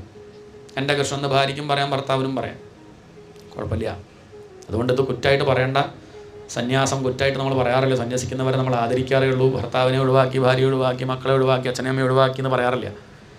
ഇതുപോലെ ഗോപികളും എല്ലാം വിട്ട് ഭഗവാനിലേക്ക് ചെന്നു. ഭഗവാൻ അവരോട് ചോദിച്ചു, പരീക്ഷിച്ചു. എല്ലാം വിട്ടിട്ട് തന്നെയല്ലേ വന്നത് ഉറപ്പിക്കണ്ടേ? അല്ല, നിങ്ങൾ ഭർത്താക്കന്മാരില്ലേ? ഭർത്താക്കന്മാരെ ശുശ്രൂഷിക്കലല്ലേ പത്നിമാരുടെ ധർമ്മം? പതിവ്രത ധർമ്മമൊക്കെ ഉപദേശിക്കുക, ധർമ്മത്തെ പറ്റിയൊക്കെ പ്രസംഗിച്ചു. സന്യസിക്കാനായിട്ട് പുറപ്പെട്ട ശിഷ്യം വന്നാൽ നല്ല ഗുരുനാഥന്മാരാണെങ്കിൽ ഉടനെ ചോദിക്കണ കാര്യം ഒക്കെ ഉറപ്പിച്ചിട്ട് തന്നെയാണോ? കല്യാണം കഴിച്ചിട്ടില്ലേ? ഭാര്യയില്ലേ? അവളുടെ കാര്യം ഇനിയിപ്പോൾ എന്താ? താൻ അങ്ങനെ സന്യസിച്ചാൽ മക്കളെന്തായി? പഠിപ്പൊക്കെ കഴിഞ്ഞുവോ? ഇനി അവരുടെ കല്യാണമൊക്കെ നോക്കണ്ടേ? താൻ സന്യസിച്ചാൽ പിന്നെ ആ കാര്യമൊക്കെ ഇപ്പോൾ ആരാ നോക്കുക? തനിക്ക് ജോലിയില്ലേ? സന്യസിച്ച് കഴിഞ്ഞാൽ തനിക്ക് ശമ്പളമൊന്നും ഉണ്ടാവില്ല കേട്ടോ. എന്ത് ചെയ്യും? പിന്നെ എങ്ങനെ ജീവിക്കും? പയ്യൊക്കെ കാര്യങ്ങളാണ് ചോദിക്കുക. ചിലരത് കേൾക്കുമ്പം ശരിയാ, അത്രയ്ക്ക് ആലോചിച്ചില്ല. ഗുരുനാഥൻ നിർബന്ധിക്കൊന്നുമില്ല. കാരണം മനസ്സിന് ഉറപ്പില്ല, മനസ്സിലായി പോയി. ചിലർ പറയും ഭാര്യയില്ലേ, മക്കളില്ലേ, ഒക്കെ ഉണ്ട്, അതൊക്കെ ഞാൻ ഭഗവാനെ ഏൽപ്പിച്ചു. ആരേൽപ്പിച്ചു? ഭഗവാനെ ഏൽപ്പിച്ചു. ഭഗവാൻ നോക്കട്ടെ. അവരെയൊന്നും നോക്കണത് ഞാനല്ല. ഒക്കെ ഭഗവാന്റെ സങ്കല്പം നടക്കണു. അല്ലാതെ ഇപ്പം എന്താ? എന്നെ തന്നെ ഞാൻ ഭഗവാന് സമർപ്പിക്കാൻ വന്നതാ അങ്ങയുടെ അടുത്തേക്ക്. അത് ശരിയാണോടോ? താൻ തൻ്റെ ഭാര്യയെ നോക്കാണ്ട് മക്കളെ നോക്കാണ്ട് നടക്കുക പറഞ്ഞാൽ ശരിയാണോ? അപ്പോൾ ആ ശിഷ്യൻ നല്ല ശിഷ്യനാണെങ്കിൽ ചോദിക്കും, ഗുരുനാഥ, ഞാനിപ്പം ഇന്നിങ്ങോട്ട് മരിച്ചു വിചാരിക്കുക. എന്താണ്? അങ്ങനെ സംഭവിക്കാമല്ലോ. മരണം എന്നുള്ളത് ഇപ്പോൾ നമുക്ക് കൃത്യം പറയാനൊന്നും പറ്റും. അങ്ങനെയായിട്ട് മരിച്ചു വിചാരിക്കുക. ഭാര്യയുടെ കഥ എന്താ? മക്കളെ കഥ എന്താ? എന്താ ഉണ്ടാവുക? ആരാ നോക്കണത് അവരെ? അത്രയേ ഉള്ളൂ. സന്യാസം എന്ന് പറഞ്ഞ ഒരു തരം അജ്ഞാനത്തിൻ്റെ മരണമാണെന്ത്? സന്യാസം. ജ്ഞാനം മരിച്ചു ആണ്. പിന്നെ ബന്ധങ്ങളില്ല, അതൊക്കെ അങ്ങോട്ട് പോയി. അതങ്ങോട്ട് കേട്ടാൽ ആ ഗുരുനാഥന് വലിയ സന്തോഷമാകും. ഗുരുനാഥൻ പറയും, എന്നാൽ അങ്ങോട്ട് ഇരുന്നോളൂ, കാവ്യ വസ്ത്രം കൊടുക്കും. അങ്ങനെയാണ് സന്യാസം കൊടുക്കുക. അപ്പോൾ ധർമ്മത്തെ ഒന്ന് പറഞ്ഞു നോക്കുകയാണ്. നിങ്ങൾക്ക് നിങ്ങളുടെ ചുമതലകളില്ലേ? ഭർത്തുഹു ശുശ്രൂഷണം സ്ത്രീണാം പരോധർമ്മോ ഹ്യമായയാ. ഭർത്താവിനെ ശുശ്രൂഷിക്കലാണ് പത്നിയുടെ ഏറ്റവും വലിയ ധർമ്മം. ഭർത്താവിനെ ശുശ്രൂഷിച്ചാൽ മതിയോ? പോരാ. തത് ബന്ധൂനാം ച കല്യാണ്യാം പ്രജാനാം ച അനുപോഷണം. ഭർത്താവിൻ്റെ ബന്ധുക്കളെ നോക്കണം, ഭർത്താവിൻ്റെ അച്ഛനും അമ്മയും മക്കളെയും ഒക്കെ ശുശ്രൂഷിക്കലാണ് പത്നിയുടെ ധർമ്മം. ഇനി ആ ഭർത്താവ് എങ്ങനെയുള്ളവനായാലും നോക്കണം. ദുശ്ശീലഃ ദുർഭഗഃ വൃദ്ധഃ ജഡോരോഗ്യ ധനോഭിവ. ആ ഭർത്താവിന് കുറച്ച് ദുശ്ശീലുണ്ടെങ്കിലും, ഭാഗ്യമില്ലാത്തവനാണെങ്കിലും, വൃദ്ധനാണെങ്കിലും, ബുദ്ധിയില്ലാത്തവനാണെങ്കിലും, ആരോഗ്യമില്ലാത്തവനാണെങ്കിലും ഒഴിവാക്കരുതേ. ഇതാരാ പറയണത്? ഭഗവാൻ പറയണം. നമുക്കത് കേൾക്കുമ്പോൾ ഒന്ന് കുറച്ച് കൂടിപ്പോയി അങ്ങനെയൊക്കെ പറയണ്ട. സ്ത്രീകൾക്കൊന്നും കേൾക്കുമ്പോൾ ഇഷ്ടാവില്ല. ഭർത്താവിനെ നോക്കണം. പുരുഷന്മാർക്ക് വലിയ സന്തോഷം, ഒത്തിരി ഇനി പറഞ്ഞു കൊടുക്കും നല്ലോണം. അത് തോന്നും. ഇതെന്താ വെച്ചാൽ ഇത് സ്ത്രീകളോട് പറയുമ്പോഴാണ് ഭഗവാൻ അങ്ങനെ പറയുന്നത്. പുരുഷന്മാരെ വന്ന് വിചാരിക്കുക, ഗോപന്മാർ വന്നു വെച്ചാൽ അവരോട് എന്ത് പറയും? ഭാര്യയെ നോക്കലാണ് നിങ്ങളുടെ ഏറ്റവും വലിയ ധർമ്മം എന്ന് ഭഗവാൻ പറയും. ഭാര്യ മാത്രം പോരാ, കുട്ടികളെ നോക്കണം, ഭാര്യ വീട്ടുകാരെയും അവർ പറയാണ്ടിരിക്കില്ല. ഇത് പിന്നെ സ്ത്രീകൾ വന്നുകൊണ്ട് ഭഗവാൻ പറഞ്ഞു, അത്രയേ ഉള്ളൂ. അതാണ് വേണ്ടത്. നിങ്ങളിങ്ങനെ ഈ അർദ്ധരാത്രി സമയം ഇങ്ങോട്ട് ഓടി വരിക പറഞ്ഞാൽ ശ്രവണാത് ദർശനാത് ധ്യാനാത് മയി ഭാവോനുകീർത്തനാത്, എൻ്റെ കീർത്തനങ്ങൾ പാടുക, എൻ്റെ മഹിമകൾ കേൾക്കുക, ഭാഗവതം കേൾക്കുക, അതന്നെയാണ് വേണ്ടത്. ശരിക്കും പറഞ്ഞാൽ അത്രയ്ക്ക് സുഖം എൻ്റെ അടുത്ത് വന്ന് നിന്നാൽ പോലും ഉണ്ടാവില്ല കേട്ടോ. ന തഥാ സന്നികർഷേണ പ്രതിയാത തത്തോ ഗൃഹാൻ. ഭഗവാന്റെ മുന്നിലിരുന്നാൽ പോലും ഭാഗവതം കേൾക്കേണ്ട രസം ഉണ്ടായിക്കോളൊന്നുമില്ല എന്ന് ഭഗവാൻ പറയണം. അതങ്ങോട്ട് കേട്ടപ്പോൾ അവർ പറഞ്ഞു, ഭഗവാനെ ഞങ്ങൾ തൽക്കാലം കുറച്ച് നേരം ഇവിടെ നിന്നിട്ട് തിരിച്ചു പോകാൻ കരുതി വന്നവരല്ല, ഞങ്ങൾ എല്ലാവരെയും വിട്ടു വന്നവരാണ്. തൽക്കാലത്തേക്ക് വിട്ടുകൊടുത്തി അങ്ങയുടെ കൂടെ കുറച്ച് നൃത്തം വെച്ച് രാവിലെ ആകുമ്പോഴേക്ക് തിരിച്ച് വീട്ടിലെത്താം എന്ന് കരുതി വന്നവരല്ല. മൈവം വിഭോർഹതി ഭവാൻ ഗതിതും നൃശംസം. ഇതാണ് പ്രണയഗീതം. ഞങ്ങളെ അങ്ങ് ഉപേക്ഷിക്കരുതേ ഭഗവാനെ. അങ്ങേക്ക് ഈ ഒരു വർത്തമാനം ചേരുന്നില്ല. അങ്ങേ കാണാനൊക്കെ നല്ല ഭംഗിയുണ്ട്, പക്ഷെ അങ്ങയുടെ മുഖത്തിന് ചേരുന്നതല്ല ഈ വർത്തമാനം. ഇങ്ങനെ ക്രൂരനെ പോലെ അങ്ങ് പറയരുത്. എന്ത് പറയരുത്? ഞങ്ങളോട് പൊയ്ക്കോളൂ പൊയ്ക്കോളൂ എന്നങ്ങ് പറയരുത്. കേൾക്കാൻ ഞങ്ങൾക്ക് വയ്യ. മൈവം വിഭോർഹതി ഭവാൻ ഗതിതും നൃശംസം സന്ധ്യജ്യ സർവവിഷയാൻ തവ പാദമൂലം. ഞങ്ങളെല്ലാ വിഷയങ്ങളും അങ്ങയുടെ പാദത്തിൽ സമർപ്പിച്ചു കഴിഞ്ഞു, ത്യജിച്ചു കഴിഞ്ഞു. ഞങ്ങൾ ഞങ്ങളുടെ ഭർത്താവിനെ നോക്കണില്ല പറയണ്ട. എത്രയും കാലം നോക്കിയതാരാ? ഞങ്ങളല്ലേ. മക്കളെ നോക്കി. ഇതൊക്കെ ഞങ്ങൾ എന്തിനു ചെയ്തത്? അങ്ങയ്ക്ക് വേണ്ടിയിട്ടാണ്. അങ്ങയുടെ പാദത്തിൽ ഞങ്ങളിത് ഞങ്ങളുടെ ഭർത്താവിനെ സമർപ്പിച്ചു, മക്കളെ സമർപ്പിച്ചു, ഞങ്ങളെയും സമർപ്പിക്കുകയാണ്. അത് തെറ്റാണോ? അങ്ങനെയല്ലേ പറഞ്ഞത്? എന്ത്? ഭക്തന്മാരെ ഞാൻ കൈവിടില്ല. എത്ര എത്ര വാക്യങ്ങളുണ്ട്, ഗീത നോക്കൂ. അനന്യാശ്ചിന്തയന്തോ മാം യേ ജനാ പര്യുപാസതേ. എല്ലാം വിട്ട് എന്നെ ആശ്രയിക്കുന്നവരെ ഞാൻ കൈവിടില്ല. സർവധർമാൻ പരിത്യജ്യ. ഇതിലപ്പുറം വേറുണ്ടോ? എല്ലാ ധർമ്മങ്ങളും ഒഴിവാക്കി എന്നെ ആശ്രയിച്ച ഭക്തനെ ഞാൻ കൈവിടില്ല. മാമേകം. എന്നെ തന്നെ ആശ്രയിച്ച ഒരാളെ ഞാൻ പിന്നെ കൈവിടില്ല. അപ്പോൾ ധർമ്മങ്ങളൊക്കെ വിട്ടു വന്നവരെ അങ്ങ് കൈവിടാൻ പാടില്ലല്ലോ. ശരിക്കും പറഞ്ഞാൽ ധർമ്മം എന്ന് പറഞ്ഞാൽ ഭഗവാനെ ആശ്രയിക്കലാണ്. നമ്മുടെയൊക്കെ പരമമായ ധർമ്മം എന്താ? പരമമായ ധർമ്മം, പരമപുരുഷാർത്ഥം മോക്ഷമാണ്. മോക്ഷം എന്ന് പറഞ്ഞാൽ ഈശ്വരനെ കിട്ടുക. നമ്മുടെ പ്രധാന ധർമ്മം അതാണ്. പക്ഷെ നമ്മളത് ചെയ്യണില്ല. നമ്മൾ അപ്രധാനമായ പല ധർമ്മങ്ങളാണ് ഇപ്പോഴും ചെയ്തുകൊണ്ടിരിക്കുന്നത്. ശരിക്കും നമ്മളുടെയൊക്കെ പരമമായ ധർമ്മം എന്താ? ഭാഗവതം വായിക്കുക എന്നുള്ളതാണ്. എന്താണ്? അതാണ് ഏറ്റവും വലിയ ധർമ്മം. ഈശ്വരനെ കിട്ടുക എന്നുള്ളതാണ് പ്രധാനം. അതിന് വേണ്ടിയാണ് മറ്റുള്ളതൊക്കെ. കല്യാണം കഴിച്ചതും കുട്ടിയുണ്ടായതും ജോലി ചെയ്യുന്നതും ഒക്കെ എന്തിനാ വെച്ചാൽ ഇന്നല്ലെങ്കിൽ നാളെ ഈശ്വരനിലേക്ക് എത്തണം എന്നുള്ള സങ്കല്പത്തിലാണ്. അപ്പോൾ അത് വളരെ പ്രധാനമാണ്. പക്ഷേ അതറിയുന്നില്ല. അതല്ലേ? അതുകൊണ്ട് ധർമാനുഷ്ഠാനം, ഇത്രയും കാലം ഞങ്ങൾ ധർമാനുഷ്ഠിച്ചു, ഞങ്ങൾക്കറിയാം അങ്ങയെ പ്രാപിക്കലാണ് ജീവിതത്തിൻ്റെ ലക്ഷ്യമെന്ന്. അതിനുവേണ്ടി ഞങ്ങളിതാ ഭർത്താവിനെ ഇത്രയും കാലം നോക്കി. ആ ഭർത്താവിനെ നോക്കാൻ കാരണം ഭർത്താവിന് അങ്ങുള്ളതുകൊണ്ടല്ലേ. നമുക്കൊന്നിനോട് ഇഷ്ടം തോന്നുന്നുണ്ടെങ്കിൽ ആ ഇഷ്ടം ശരിക്കും പറഞ്ഞാൽ ഭഗവാനോടാണ്. നമ്മളത് അറിയണില്ല എന്നേ ഉള്ളൂ. ഭർത്താവിന് ഭാര്യയോട് സ്നേഹം ഉണ്ടെങ്കിൽ ഭാര്യയിൽ ഈശ്വരൻ ഉള്ളതുകൊണ്ടാണ്. ഈശ്വരൻ ഇല്ലെങ്കിൽ സ്നേഹമുണ്ടോ? അച്ഛനമ്മമാർ മക്കളെ സ്നേഹിക്കുന്നത് മക്കളിലാരുള്ളതുകൊണ്ടാണ്. ഈ കൃഷ്ണനുള്ളതുകൊണ്ടാണ്. കൃഷ്ണനില്ലെങ്കിൽ മക്കളെ സ്നേഹിക്കുമോ? വാസ്തവം പറഞ്ഞാൽ സ്നേഹിക്കുന്നത് ആരെ തന്നെയാണ്? ഭഗവാനെയാണ്. അറിഞ്ഞാലും അറിഞ്ഞില്ലെങ്കിലും. നമ്മൾ പറയുന്നില്ല, അറിയണമുണ്ടാവില്ല. പക്ഷേ സ്നേഹിക്കുന്നത് ആരെയാ? ഭഗവാനെയാണ്. ഇവിടെ നിത്യം പ്രിയമായിട്ടൊരു കാര്യമുള്ളൂ അങ്ങ് മാത്രം. ബാക്കിയുള്ളവർക്ക് അനിത്യപ്രിയന്മാരാണ്. നമുക്ക് എന്നും ഒരാളോട് എപ്പോഴും ഒരുപോലെ സ്നേഹം ഉണ്ടാവും എന്ന് ഉറപ്പ് പറയാൻ പറ്റുമോ? കുറച്ച് കഴിയുമ്പോൾ സ്നേഹം കുറഞ്ഞു വരും. നേരെ മറിച്ച് ഒരിക്കലും അവനോടുള്ള സ്നേഹം അവനവനോടുള്ള സ്നേഹം കുറയുന്നുണ്ടോ?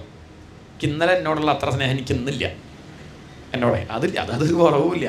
എനിക്ക് ഏറ്റവും പ്രധാനം ഞാൻ തന്നെയാണ്. എന്നോടുള്ള സ്നേഹത്തിന് എനിക്കൊരു കുറവുമില്ല. അത് ഈശ്വരനോടുള്ള സ്നേഹം. അത് തിരിച്ചറിഞ്ഞാൽ സമാധാനം അനുഭവിക്കാം. ഇത് തിരിച്ചറിയാണ്ട് നമ്മൾ സ്നേഹിച്ചുകൊണ്ടിരിക്കുകയാണ്, അത് ദുഃഖം ഉണ്ടാക്കും. അറിഞ്ഞ് സ്നേഹിച്ചാൽ ദുഃഖം ഒഴിവാക്കാം. ഇവിടെ ധർമാനുഷ്ഠാനമൊക്കെ എന്തിനു ചോദിച്ചാൽ ഈ ഒരു അറിവുണ്ടാവാനാണ്. ധർമാനുഷ്ഠാനം വേണ്ട പറയണില്ല. ആദ്യം ധർമാനുഷ്ഠിക്കണം. കുറച്ചങ്ങോട്ട് കഴിഞ്ഞ് അങ്ങോട്ട് എത്തിക്കഴിഞ്ഞാൽ ധർമ്മവും ഒഴിവാക്കണം. അതാണ് സന്യാസം. കല്യാണം കഴിക്കണം, കുട്ടികളൊക്കെ ഉണ്ടാവണം. 10-60 വയസ്സ് കഴിഞ്ഞാൽ ഡൈവേഴ്സ് ചെയ്യൊന്നും വേണ്ട, അങ്ങനെയല്ല. അതിനോടൊക്കെ ഉള്ള അത്രയ്ക്കേ ഉള്ളൂ എന്നങ്ങോട്ട് മനസ്സിലാക്കി. പിന്നെ മക്കളുടെ പേരക്കുട്ടികളുടെ കാര്യമൊന്നും വല്ലാതെ ശ്രദ്ധിച്ചാൽ ബുദ്ധിമുട്ടുണ്ടാവുക. പല മുത്തശ്ശിമാരും പരാതി പറയണത് പേരക്കുട്ടി ഫോൺ വിളിച്ചെടുക്കില്ല. പണ്ട് ഞാൻ മതിയായിരുന്നു, ഞാൻ ആ ഉരുള കൊടുത്തത് എൻ്റെ മടിയിലായിരുന്നു. ഇപ്പം വിളിക്കുമ്പോൾ അമേരിക്കയിൽ നിന്ന് ഫോൺ എടുക്കില്ല പേരക്കുട്ടി. മുത്തശ്ശി വേണ്ട, നീ ഭാഗവതം വായിക്കാം, പേരക്കുട്ടിയെ വിളിക്കാൻ നിൽക്കണ്ട. വിളിക്കുന്നത് തെറ്റാന്നല്ല, എന്നിട്ട് വിളിച്ചു വെച്ചാൽ സന്തോഷം. സ്നേഹം വേണ്ട എന്നല്ല പറയുന്നത്. ഇത് മമത വേണ്ട, ആസക്തി വേണ്ട. ഞാനില്ലാണ്ട വയ്യ, ഞാനില്ലെങ്കിൽ അതില്ലെങ്കിൽ എനിക്ക് വയ്യ, അങ്ങനെ വേണം. ഗുരുവായൂരപ്പല്ലെങ്കിൽ വയ്യ വിചാരിച്ചോളൂ, ബാക്കി ആരില്ലെങ്കിലും കുഴപ്പമില്ല. ഭഗവാൻ ഇല്ലെങ്കിൽ പ്രയാസ, ശ്വാസം ഇല്ലെങ്കിൽ പ്രയാസ, ബാക്കിയൊന്നും കുഴപ്പമില്ല. ഇതാണ് വേണ്ടത്. അതുതന്നെയാണ് ഇവിടെ പറഞ്ഞിരിക്കുന്നത്. ധർമാനുഷ്ഠാനമൊക്കെ എന്തിനാ ചോദിച്ചാൽ, ധർമ്മം എന്ന് പറഞ്ഞാൽ വഴിയാണ്, ലക്ഷ്യം ഈശ്വരനാണ്. കുറച്ചുകൊണ്ട് കഴിഞ്ഞാൽ അത് ഒഴിവാക്കാനും പഠിക്കണം. തോണി കയറുന്നത് എന്തിനാ? തോണി കയറാനല്ല, അക്കരെ എത്താനാ. അക്കരെ എത്തിയ പിന്നെ എന്ത് ചെയ്യണം? അക്കരെ എത്തിയാൽ തോണി ഇരിക്കുക. നമ്മളെ കുഴപ്പം എന്താ വെച്ചാൽ തോണി കയറി അക്കരെ എത്താൻ, തോണി ഇങ്ങനെ പോയി കുറച്ച് കഴിഞ്ഞാൽ അക്കരെ എത്തിയപ്പോൾ നമ്മൾ തോണി നിന്ന് ഇറങ്ങണില്ല. തോണി ഇരിക്കും, നല്ല തോണിക്ക് ഇഷ്ടമായി, നല്ല തോണി, അങ്ങനെ പറ്റുമോ? ഗുരുവായൂരപ്പനെ തൊഴണമെന്ന് പറഞ്ഞ് പുറപ്പെട്ടു, അങ്ങനെ ബസ് കയറി ഇരുന്നു, ഗുരുവായൂരെത്തി, ഇറങ്ങണില്ല. ആ ക്ലീനർ പറഞ്ഞു ഇറങ്ങുമോ, ഗുരുവായൂരെത്തി, നല്ല ബസ്, ഇത് കൊടുക്കുമോ? ഏത് ഇപ്പം ബസ്സായി, അത് വഴിയാണ്. ലക്ഷ്യം മറന്നുപോയ എങ്ങനെയാണ്? നമ്മുടെ ലക്ഷ്യം ഈശ്വരനിലെത്തലാണ്. ഭാര്യയിൽ നിന്നാൽ പോരാ, ഭർത്താവിൽ നിന്നാൽ പോരാ, അച്ഛനമ്മമാരിൽ നിന്നാൽ പോരാ, വീട്ടിലിരുന്നാൽ പോരാ, മക്കളിലിരുന്നാൽ പോരാ, ജോലിയിലിരുന്നാൽ പോരാ, എന്തായാലും വിടേണ്ടി വരും. ശരീരം പോവില്ലേ കുറച്ച് കഴിഞ്ഞാൽ? അതിൻ്റെ മുമ്പെങ്കിലും കുറച്ച് സമയം ഭഗവാന് മാറ്റിവെച്ച് അറിഞ്ഞോളുക. അതറിയാനിരിക്കുന്നില്ലെങ്കിൽ, അതാണ് അവസാനം എന്ത് പറഞ്ഞത്? ഗീതയിൽ ആദ്യം ധർമ്മം അനുഷ്ഠിക്കണം എന്ന് തന്നെയാണ് പറഞ്ഞത്. സ്വധർമ്മം വൃത്തിയിൽ അനുഷ്ഠിക്കുക അർജുന. നീ ഇങ്ങനെ തൻ്റെ ധർമ്മം ചെയ്യാണ്ടിരുന്ന അത്ര മോശ പറഞ്ഞിട്ടാണ് ഒന്നും ചെയ്യേണ്ട വിചാരിച്ചിരിക്കണം. അർജുനെ കൊണ്ട് തൻ്റെ ധർമ്മമായ യുദ്ധം ഭഗവാൻ ചെയ്യിച്ചു. ഉപദേശിക്കലത് ഭഗവാന്റെ ധർമ്മമാണ്, അത് ചെയ്തു, അത്രയേ ഉള്ളൂ. ഭഗവാനെ സംബന്ധിച്ച് അർജുന ഇപ്പോൾ യുദ്ധം ചെയ്തിട്ടില്ലെങ്കിലും ഭഗവാൻ എന്തില്ല, പ്രശ്നമില്ല. ഭഗവാൻ പറയേണ്ടതൊക്കെ പറഞ്ഞു. അവസാനം എന്താ പറയുന്നത്? നീ ചെയ്യാച്ച ചെയ്തു, ഇല്ലെങ്കിൽ വേണ്ട, നിൻ്റെ ഇഷ്ടം പോലെ, അത്രയേ ഉള്ളൂ. അർജുനന് യുദ്ധം ചെയ്യാനുള്ള താല്പര്യം ഇല്ലായിരുന്നെങ്കിൽ അർജുനൻ എന്ത് ചെയ്യില്ല? കൃഷ്ണ, നീ പറഞ്ഞതൊക്കെ ഞാൻ കേട്ടു, ഞാൻ യുദ്ധം ചെയ്യാൻ ഉദ്ദേശിക്കുന്നില്ല. അവൻ പറഞ്ഞു ആയിക്കോട്ടെ, കുഴപ്പമില്ല. പക്ഷേ ഉള്ളിൽ വാസന ഉള്ളത് കൊണ്ട് ആര് യുദ്ധം ചെയ്തു? അർജുനൻ യുദ്ധം ചെയ്തു. അതുകൊണ്ട് യുദ്ധം ചെയ്യാൻ പ്രേരിപ്പിച്ചു ഭഗവാൻ എന്ന് പറയരുത്. ഭഗവാൻ കർമ്മം ചെയ്യാൻ പ്രേരിപ്പിച്ചു, ചെയ്തത് അർജുനൻ തന്നെയാണ്. അർജുനന് യുദ്ധം ചെയ്യാനുള്ള വാസന ഉള്ളിലില്ലായിരുന്നു എങ്കിൽ അർജുനൻ എന്ത് ചെയ്യില്ലായിരുന്നു? യുദ്ധം ചെയ്യില്ലായിരുന്നു. ചെയ്തു എന്നുള്ളത് എന്താ തെളിവ്? അർജുനന് ഉള്ളിൽ വാസന ഉണ്ടായിരുന്നു ഉള്ളതിന് തെളിവാണ് യുദ്ധം ചെയ്തത്. പലരും അങ്ങനെ ദുർവ്യാഖ്യാനം ചെയ്യാറുണ്ട്. അതാ പറയാൻ കാരണം. ഒന്നും ചെയ്യേണ്ട കരുതി പാവായിട്ടിരിക്കുന്ന അർജുനെ കൊണ്ട് ദുഷ്ടനായ കൃഷ്ണൻ യുദ്ധം ചെയ്യിച്ചില്ലേ ഒക്കെയാണ് ചിലർ ചോദിക്കുന്നത്. അല്ലല്ല, അർജുനൻ ആ സമയത്ത് ഒരു മ്ലാനത, തൻ്റെ ധർമ്മത്തെ കൃത്യമായിട്ട് മനസ്സിലാക്കാൻ പറ്റാതെ വിഷമിച്ചിരിക്കുകയുണ്ടായത്. ശരി തെറ്റ് അറിയാത്ത ഒരവസ്ഥ, അതാണ് മോഹം. എന്താ ശരി തെറ്റെന്ന് അറിയാത്തൊരവസ്ഥ. എന്നാൽ അങ്ങനെ ഉണ്ടെങ്കിൽ അപകടം സംഭവിക്കും. ആ ഒരു അവസ്ഥയിൽ നിന്ന് രക്ഷിക്കുകയാണ് ആരുണ്ടായത്? ഭഗവാൻ. കൃത്യമായിട്ട് പറഞ്ഞു കൊടുക്കുക, തെളിച്ചം ഉണ്ടാക്കി കൊടുക്കുക. പരീക്ഷയ്ക്കൊക്കെ പഠിച്ചുമൊക്കെ കഴിഞ്ഞു, പരീക്ഷ എഴുതാൻ പോയ കുട്ടി ക്വസ്റ്റ്യൻ പേപ്പർ കാണുമ്പോൾ ബോധം കെട്ട് വീണാൽ അങ്ങനെ ഉണ്ടാവും. ഇന്നലെ വരെ പഠിച്ചത് അവിടെ എത്തിയപ്പോൾ അങ്ങനെ ആകെ. അതാണ് ഇവിടെ ഉണ്ടായത്. അർജുനപ്പോൾ ഇന്നലെ വരെ കുഴപ്പമില്ലായിരുന്നല്ലോ, യുദ്ധം എത്ര ദിവസം ഉണ്ടായിരുന്നു, വേണിച്ച ഒഴിവാക്കിക്കൂടെ? അപ്പോഴൊക്കെ ശരി തോന്നുന്ന കാര്യം അവിടെ കണ്ട് എത്തിയ സമയത്ത് ഇത് ഭീഷ്മരല്ലേ, ഇതിപ്പോൾ ഇന്നാ അറിഞ്ഞത് ഭീഷ്മരാന്ന്, ഇന്നലെ പിന്നെ നോക്കാൻ മനസ്സിലായിരുന്നു ഭീഷ്മരോടെ യുദ്ധം ചെയ്യാറിയില്ലേ, ദ്രോണരാന്നുള്ളത് ഇപ്പോഴാണ് മനസ്സിലായത്. ഒരു സുപ്രഭാതത്തിലുണ്ടായതൊന്നുമല്ലല്ലോ. പക്ഷെ അപ്പോഴൊന്നും താൻ അങ്ങനെ ചിന്തിച്ചിട്ടില്ല. പക്ഷെ ഇവിടെ കണ്ട് എത്തിയപ്പോൾ മമത ബാധിച്ചു. എന്ത് ബാധിച്ചു? ആസക്തി. അതല്ലേ പ്രശ്നം ഉണ്ടായത്. ആ ആസക്തിയെ ഇല്ലാണ്ടിയാക്കി. പിന്നെ അതിനെ ന്യായീകരിക്കും. നമുക്ക് അബദ്ധം പറ്റിയ ന്യായീകരിക്കല്ലോ ഇല്ലേ? ഞാൻ പിന്നെ അങ്ങനെ ആയതുകൊണ്ട് അങ്ങനെ ഇതിങ്ങനെ ഒന്നുമല്ല, പറ്റിച്ചതാ. പക്ഷെ പറ്റിക്കപ്പെട്ടു എന്ന് പറയാനുള്ള മടി കൊണ്ട് നമ്മളിങ്ങനെ, അത്രയേ ഉള്ളൂ. അർജുൻ പറ്റിപ്പോയതാണ്. അർജുനൻ പറയണത് ഇതിലും ഭേദം സന്യസിക്കലാണ്. എന്താണ്? അതന്നെ ഭഗവാൻ ഇഷ്ടപ്പെട്ടില്ല. ഇതിലും ഭേദം സന്യസിക്കുക പറഞ്ഞാൽ സന്യാസം മോശം എന്നല്ലേ അർജുനൻ പറയണത്? അല്ലേ? വല്ല അർജുനൻ്റെ ഭാഷ്യം അതല്ലേ? ഇതിലും ഭേദം ഈ ബന്ധുക്കളൊക്കെ ഒന്ന് കിട്ടണ സ്വർഗത്തിനേക്കാൾ ഭേദം സന്യസിക്കുക പറഞ്ഞാൽ സന്യാസം എന്താ മോശം? ഇത്രയും വലിയൊരു കേമായിട്ടുള്ളൊരു കാര്യം ലോകത്ത് വേറെ ഇല്ല. അതാണ് അർജുനൻ സന്യസിച്ചുള്ള അപകടം ആർക്കറിയാം? ഭഗവാൻ അറിയാം. അതിൽ തൻ്റെ അനിയത്തി തട്ടിക്കൊണ്ടുപോയത്. സന്യാസ വേഷം 10 മിനിറ്റ് കെട്ടിയിട്ടുള്ളൂ, അപ്പോഴേക്കും ഇങ്ങനെയൊക്കെ ഉണ്ടായി. ഇനിയിപ്പോൾ ഇയാളൊക്കെ സന്യസിച്ചാൽ ആശ്രമത്തിൽ യുദ്ധം ഉണ്ടാവും. ഉണ്ടാവും. അർജുനൊക്കെ ഉള്ളിൽ യുദ്ധം ചെയ്യാനുള്ള വാസന ഉണ്ടെങ്കിൽ അവർ സന്യസിച്ചാൽ എങ്ങനെയാണ് ഉണ്ടാവുക? അവിടെ യുദ്ധം ഉണ്ടാവും, ഉറപ്പാണ്. ഉള്ളിൽ ആ വാസന ഉണ്ടെങ്കിൽ ആ വാസന തീരെ തന്നെ വേണം. അത് ലോകത്തിന് നന്മയായും കൊണ്ട് തീരാച്ചാൽ വളരെ നന്നായി, അത്രയേ ഉള്ളൂ. അതാണ് വിവാഹം കഴിച്ചോളൂ എന്ന് പറയുന്നത്. ആ വിധി തന്നെ വെച്ചത് എന്തിനാ? സൽസന്താനങ്ങൾ ഉണ്ടാവട്ടെ, ഉള്ളിൽ വാസന ഉണ്ട്. അങ്ങനെയാണെങ്കിൽ നല്ലൊരു കുട്ടിയെ നോക്കുക, കണ്ടെത്തി വിവാഹം കഴിക്കുക, ധർമ്മമൊക്കെ അനുഷ്ഠിക്കുക, പഞ്ചയജ്ഞങ്ങൾ അനുഷ്ഠിക്കുക, സന്താനങ്ങളൊക്കെ ഉണ്ടാവട്ടെ, അവരൊക്കെ നേർവഴിക്ക് വളർത്തുക. അപ്പോൾ ഉള്ളിലുള്ള വാസന തീരുകയാണ്. കല്യാണം കഴിക്കണം എന്നുള്ള വാസന തീർന്നു, മക്കൾ ഉണ്ടാവണം നോക്കണം എന്നുള്ള വാസനയൊക്കെ തീർന്നു. ഇനി അങ്ങനെ 10-20 വയസ്സ് കഴിഞ്ഞാൽ ഭാഗവത്തിനോടൊരു വാസന എങ്കിലും വരണം, ഇല്ലെങ്കിൽ അത് ബുദ്ധിമുട്ടായി മാറണം. അത്രയേ ഉള്ളൂ. വാസന തീരലാണ് കർമ്മത്തിൻ്റെ ലക്ഷ്യം, അല്ലാണ്ട് പുതുതായിട്ടൊന്നും സമ്പാദിക്കലല്ല. ഭാഗവതമൊക്കെ പറയണത് എന്തിനാന്ന് ചോദിച്ചാൽ എന്തിനാ പ്രഭാഷണം ചെയ്യണം? എന്തിനാ പ്രഭാഷണം ചെയ്യാനുള്ള വാസന തീരാൻ. അല്ലാതെ ഇപ്പം ഇത് കേട്ടിട്ട് എല്ലാവരും നേരെയാവട്ടെ കരുതിയിട്ടാ? ആ വിചാരമൊന്നുമില്ലേ? നമ്മൾ നേരെയാവാൻ അത്ര ഉള്ളിൽ പറയണമെന്നൊരു വാസന ഉണ്ട്. അതങ്ങോട്ട് തീരട്ടെ. കുറച്ചങ്ങോട്ട് കഴിഞ്ഞാൽ അത് തീരെയായിരിക്കുമല്ലോ. കുറച്ചങ്ങോട്ട് ഇതുകൊണ്ട് ലോകത്തിന് ഉപദ്രവമില്ല, കാരണം ഈശ്വരകാര്യല്ലേ പറയണത്. അങ്ങോട്ട് പറഞ്ഞ് കുറച്ച് കഴിഞ്ഞാൽ അങ്ങോട്ട് തീരെയിരിക്കും. തീരണം എന്നല്ലെങ്കിൽ നാളെ. അതാണ് ലക്ഷ്യം. ഇവിടെ ധർമ്മം അനുഷ്ഠിച്ചതൊക്കെ അങ്ങയെ കിട്ടാനാണ്. അങ്ങയെ കിട്ടിയിട്ട് ഞങ്ങൾ ഇനിയിപ്പോൾ തോണിയിലിരിക്കണോ? അക്കരെ എത്തി, ഇനി തോണിയിൽ ഞങ്ങളിരിക്കണോ? ഞങ്ങൾ ഭർത്താവിനെ സ്നേഹിച്ചത് അങ്ങ് ആ ഭർത്താവിനുള്ളത് കൊണ്ടല്ലേ? ഭഗവാൻ അങ്ങോട്ട് പഠിപ്പിക്കുകവരെ ഭഗവാൻ മനസ്സിലായി. ചില്ലറക്കാരല്ല ഇവർ, വെറുതെ അങ്ങോട്ട് കയറി വന്നവരല്ല, വെറൊരു പുരുഷൻ്റെ അടുത്തേക്ക് ഓടി വന്ന സ്ത്രീകളല്ല.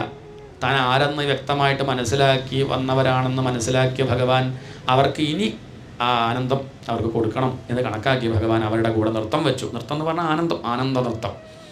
ആത്മാരാമഹ അഭി അരീരമത്.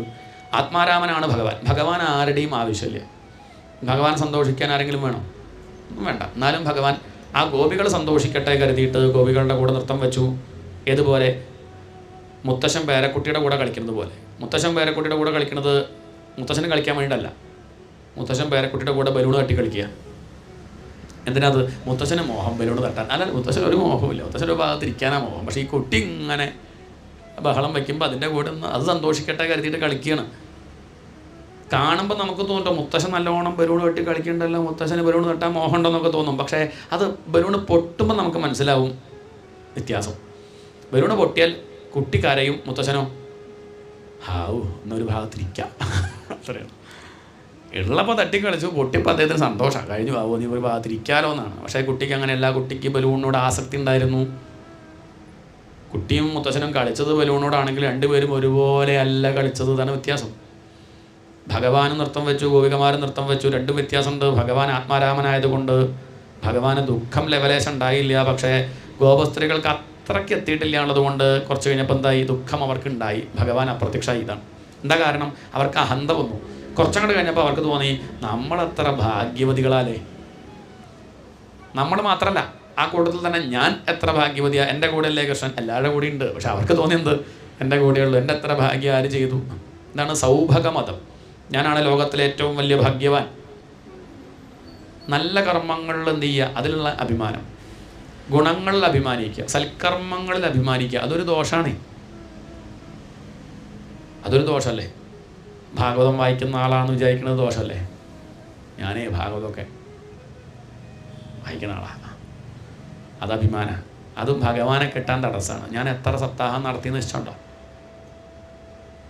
ചില എണ്ണം എടുക്കണവരൊക്കെ ഉണ്ട്. അങ്ങനെ എണ്ണം വെച്ച് ഒക്ടോബറിൽ ഇത്ര, നവംബറിൽ ഇത്ര, 2026 ഇത്ര, 25 എന്തിന് എത്ര നടത്തി എന്നുള്ളതാണോ ഇപ്പോൾ ഒരാളുടെ കേമത്തം അളക്കണത്? അതും നല്ല വിഷയം. എന്നിട്ട് എന്തെങ്കിലും മാറ്റം അദ്ദേഹത്തിന് ഉണ്ടായോ അത് നോക്കണ്ടേ? നടത്തുന്നതിൻ്റെ മുന്നേ നല്ല ആളായിരുന്നു, ഇപ്പം ആ മാറ്റം ഉണ്ടായത് വെച്ചാൽ പിന്നെന്താ കാര്യം? അതും നല്ല വിഷയം. എത്ര നടത്തിയെന്നോ എന്തൊക്കെ ചെയ്തു എന്നുള്ളതല്ല. പക്ഷേ സാത്വികമായ അഭിമാനം, സൽക്കർമ്മങ്ങളിൽ ഗുണങ്ങളിലൊക്കെ അഭിമാനിക്കുക, അങ്ങനെ ഒരു അഭിമാനം ആർക്കുണ്ടായി? ഈ ഗോപസ്ത്രീകൾക്കുണ്ടായി. പക്ഷെ ആ അഭിമാനം മറ്റേ അഭിമാനത്തിനേക്കാൾ ഭേദാട്ടോ. എന്ത്? ദുർഗുണങ്ങളിൽ അഭിമാനിക്കണേക്കാൾ ഞാൻ എത്ര സിഗരറ്റ് ഒരു ദിവസം വലിക്കുന്ന ഇഷ്ടമുണ്ടോ, അതിനേക്കാൾ ഭേദം അത്. അത് മാറ്റാനൊന്നും ഇത് തുടങ്ങുക ആദ്യം. ദുശ്ശീലങ്ങളിൽ അഭിമാനിക്കുന്നതിനേക്കാൾ ഭേദമാണ് സാത്വികാഭിമാനം. പക്ഷെ സാത്വികാഭിമാനം കൊണ്ട് ആരെ കിട്ടില്ല? ഭഗവാനെ കിട്ടാൻ അതും തടസ്സമാണ്. അതിലും അഭിമാനിക്കണ്ട. തനിക്ക് ഇങ്ങനെയൊക്കെ സാധിക്കുന്നത് ഭഗവാന്റെ കാരുണ്യം കൊണ്ടാണ് എന്നുള്ള വിചാരമാണ് വയ്ക്കേണ്ടത്. ശതവര അങ്ങനെ ചിന്തിച്ചില്ല. അഭിമാനം ഭഗവാൻ വെച്ചു ഉറപ്പിക്കില്ല. ഭഗവാനെ കാണാതെയായി. ഭഗവാൻ എവിടെയും മറന്നതല്ല. അഭിമാനം വന്നപ്പോൾ ഭഗവാനെ, നമുക്ക് അഹന്ത വന്ന ആരെ കാണില്ല, പിന്നെ ജീവിതത്തിൽ ദുഃഖം ഉണ്ടാവുക. ഭഗവാനെ കാണാതെയാവുകയാണ്. ഭഗവാൻ അവിടെ ഉണ്ട്, എവിടെ ഭഗവാൻ ഇല്ലാത്തത്? പക്ഷെ അഹങ്കാരം വന്നപ്പോൾ ഭഗവാനെ കാണാതെയായി. അതോടുകൂടി അവർക്ക് വിഷമായി. അവർ കാണുന്നവരോടൊക്കെ ചോദിക്കാൻ തുടങ്ങി, ദൃഷ്ടോവ കച്ചിതശ്വത്ഥ, അശ്വത്ഥമേ നീ കണ്ടോ ഞങ്ങളുടെ ഭഗവാനെ? ആൽമരമേ നീ കൃഷ്ണന് പ്രിയപ്പെട്ടവനല്ലേ? നീ കണ്ടോ ഞങ്ങളുടെ കൃഷ്ണൻ പോയ വഴി നീ കണ്ടോ? അത് കഴിഞ്ഞ് പ്ലക്ഷത്തിനോട് ചോദിക്കുന്നുണ്ട്, മറ്റുള്ള മരങ്ങളോടും വൃക്ഷങ്ങളോടൊക്കെ ചോദിച്ചു. പിന്നെ അവർ പറയാണ്, വൃക്ഷങ്ങളോട് ചോദിച്ചിട്ട് കാര്യമില്ല, വൃക്ഷങ്ങൾ പറഞ്ഞു തരുമോ? വൃക്ഷങ്ങൾ പുരുഷന്മാരാ.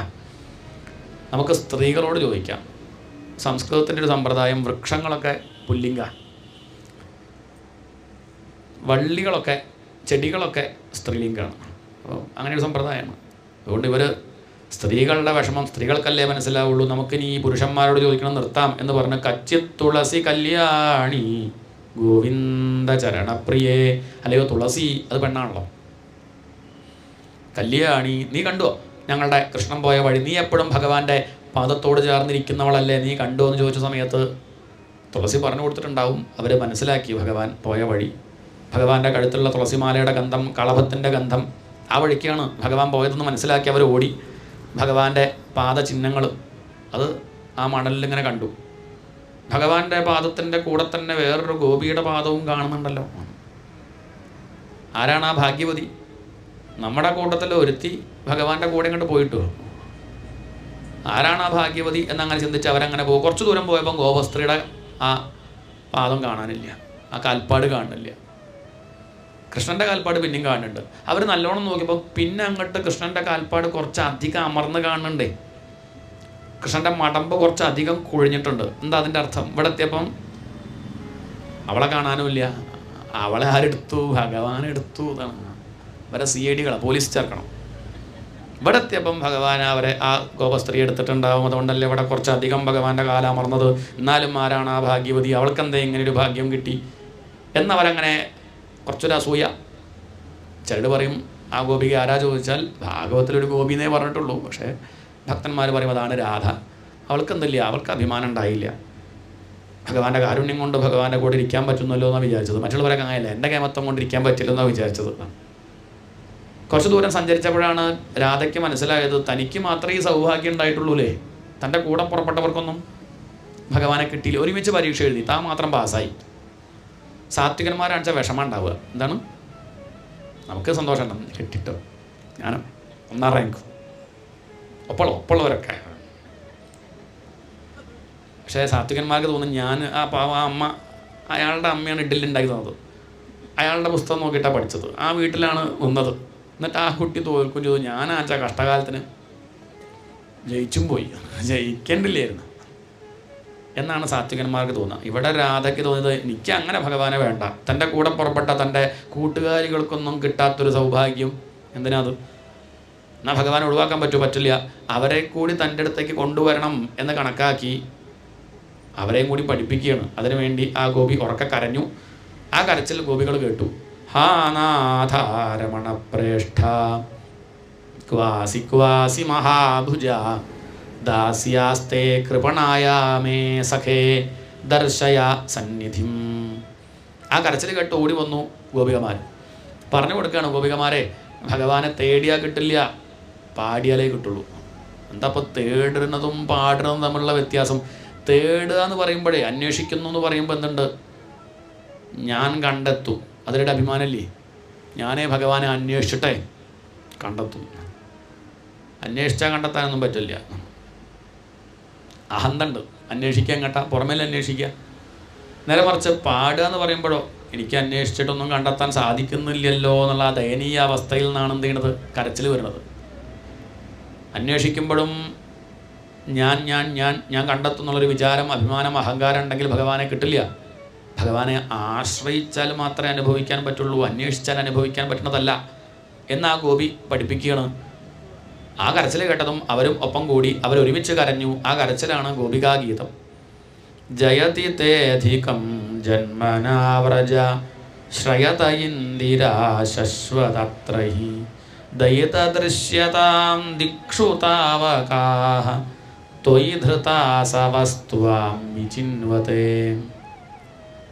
ഭഗവാനോട് പറയണം, അങ്ങ് ജയിക്കട്ടെ, വൃന്ദാവന ഭൂമി ജയിക്കട്ടെ. കാരണം ഈ വൃന്ദാവനം തന്നെയാണ് ലോകത്തിലെ ഏറ്റവും കേമം. ഞങ്ങൾ ആ വൈകുണ്ഠത്തേക്കാൾ കേമായിട്ട് കണക്കാക്കുന്നത് ഈ വൃന്ദാവനത്തെ തന്നെയാണ്. ഞങ്ങൾ കണക്കാക്കുന്നതല്ല, ആ ഇന്ദിര പോലും, ആരാ ഇന്ദിര? ലക്ഷ്മി ദേവി പോലും വൈകുണ്ഠം വിട്ട് ഇവിടെ വൃന്ദാവനത്തിലിരിക്കുക, കൃഷ്ണനെ കണ്ടിട്ട്, കൃഷ്ണൻ്റെ ലീലകൾ കാണാൻ.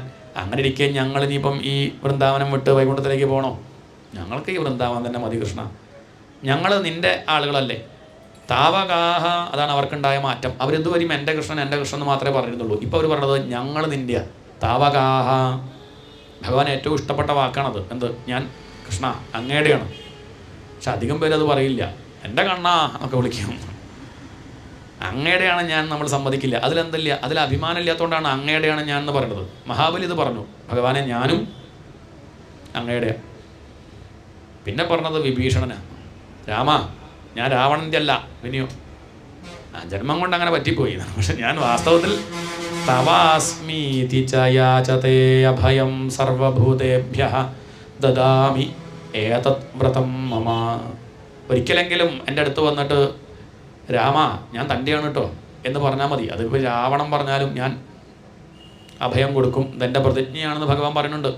താവകാഹ, ആ തിരിച്ചറിവുണ്ടാവുക, ഞാൻ ആരുടെയാണ്? എൻ്റെ അല്ല, ഞാൻ ഭഗവാന്റെയാണ് എന്നറിയാം. അതാണിപ്പോൾ ഇവരറിഞ്ഞത്. അതിൽ അഭിമാനം പോയി, എൻ്റെ എന്നുള്ള വിചാരം പോയി, ഭഗവാന്റെ എന്ന് പറയുന്നുള്ളൂ. താവകാഹ, ഞങ്ങൾ അങ്ങയുടെയല്ലേ. ഭഗവാൻ സന്തോഷമായി. ശരി, അഹന്ത കുറച്ചായിട്ട് നീങ്ങുന്നുണ്ട് അവർക്ക്. ഞങ്ങൾക്ക് മനസ്സിലായി ഞങ്ങളുടെ തെറ്റ്. നഖലു ഗോപികാനന്ദനോ ഭവാൻ, അവരുടെ അറിവ് ശ്രദ്ധിക്കേണ്ട വിഷയമാണ്. അങ്ങ് കേവലം ഒരു ഗോപികയുടെ മകനല്ല, അഖില ദേഹിനാമന്തരാത്മദൃക്. ഇതൊക്കെ ഉപനിഷത്താണ്. അന്തരാത്മദൃക് എന്നുള്ള പദമൊക്കെ എവിടുന്ന് കിട്ടി? ഈ ഇടയപ്പെണ്ണുങ്ങൾ എവിടുന്ന് ഇതൊക്കെ പഠിച്ചു? അവർക്കൊക്കെ ഭഗവാന്റെ സാന്നിധ്യം കൊണ്ട് ഭഗവാൻ അവർക്ക് ഉപനിഷത്ത് പഠിച്ചാൽ എന്താ കിട്ടേണ്ടത് വെച്ചാൽ അത് കൊടുത്തു, ഉപനിഷത്ത് പഠിക്കാണ്ട് തന്നെ. അതുകൊണ്ടാണ് അവരതൊക്കെ പറയണത്. അങ്ങ് കേവലം ഒരു ഗോവസ്ത്രീയുടെ മകനല്ല, ഇവിടെയുള്ള സകല ജീവജാലങ്ങളുടെയും ഉള്ളിൽ അന്തര്യാമിയായിട്ട് കുടികൊള്ളുന്ന ചൈതന്യമാണ് അങ്ങെന്നുള്ള കാര്യം ഞങ്ങൾക്ക് മനസ്സിലായി. ഇത് അങ്ങയുടെ ഒരു അവതാരം. വിഘനസാർത്ഥിതോ വിശ്വഗുപ്തയെ. കൃഷ്ണനെ കേവലം ഒരു ബാലകനായിട്ട് അവർ കാണുന്നത് വിചാരിക്കണ്ട. വിഘനസ് എന്ന് പറഞ്ഞ ബ്രഹ്മാവ് പ്രാർത്ഥിച്ചിട്ട് അങ്ങ് ഭൂമിയെ രക്ഷിക്കാൻ വേണ്ടി വിഷ്ണു ഭഗവാൻ കൃഷ്ണനായിട്ട് അവതരിച്ചതല്ലേ. ആരാ പറയണത്? ഗോപികമാർ. നമ്മളെ വിചാരം ഇവരെന്തോ വിവരമില്ലാത്ത സ്ത്രീകളെന്നൊരു വിചാരം ഉണ്ടെങ്കിൽ മാറ്റി വെക്കണേ എന്ന് കാണിക്കാനാണ് പത്രയും.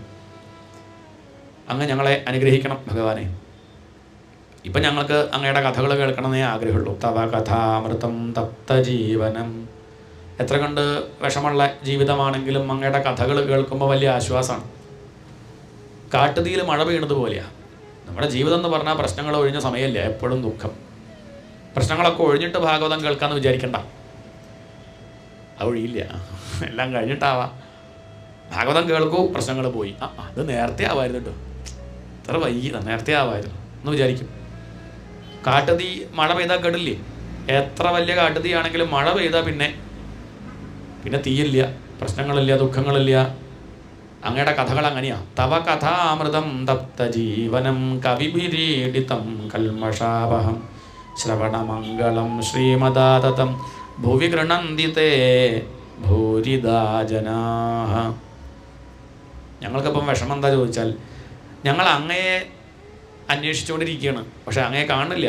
ഞങ്ങളുടെ വിഷമം ഇപ്പോൾ കാണാത്തത് മാത്രമല്ല, ഞങ്ങളെ പറ്റിക്കാൻ വേണ്ടി അങ്ങനെ ഒളിച്ചു നടക്കുന്ന സമയത്തെ അങ്ങയുടെ ഈ പിഞ്ചുപാദം ഈ കാട്ടിലെ കല്ലും മുള്ളും കൊണ്ട് വേദനിക്കുമോ എന്നാണ് ഇപ്പോൾ ഞങ്ങളുടെ വിഷമം. ക്രമത്തിൽ ഓരോ ലീലയിലൂടെ അങ്ങയിൽ അങ്ങ് വിശ്വാസം ഉണ്ടാക്കി തീർത്ത് ഇപ്പം ഈ കാട്ടിൽ ഞങ്ങളെ ഒറ്റയ്ക്കാക്കി അങ്ങ് മറഞ്ഞുപോയല്ലോ.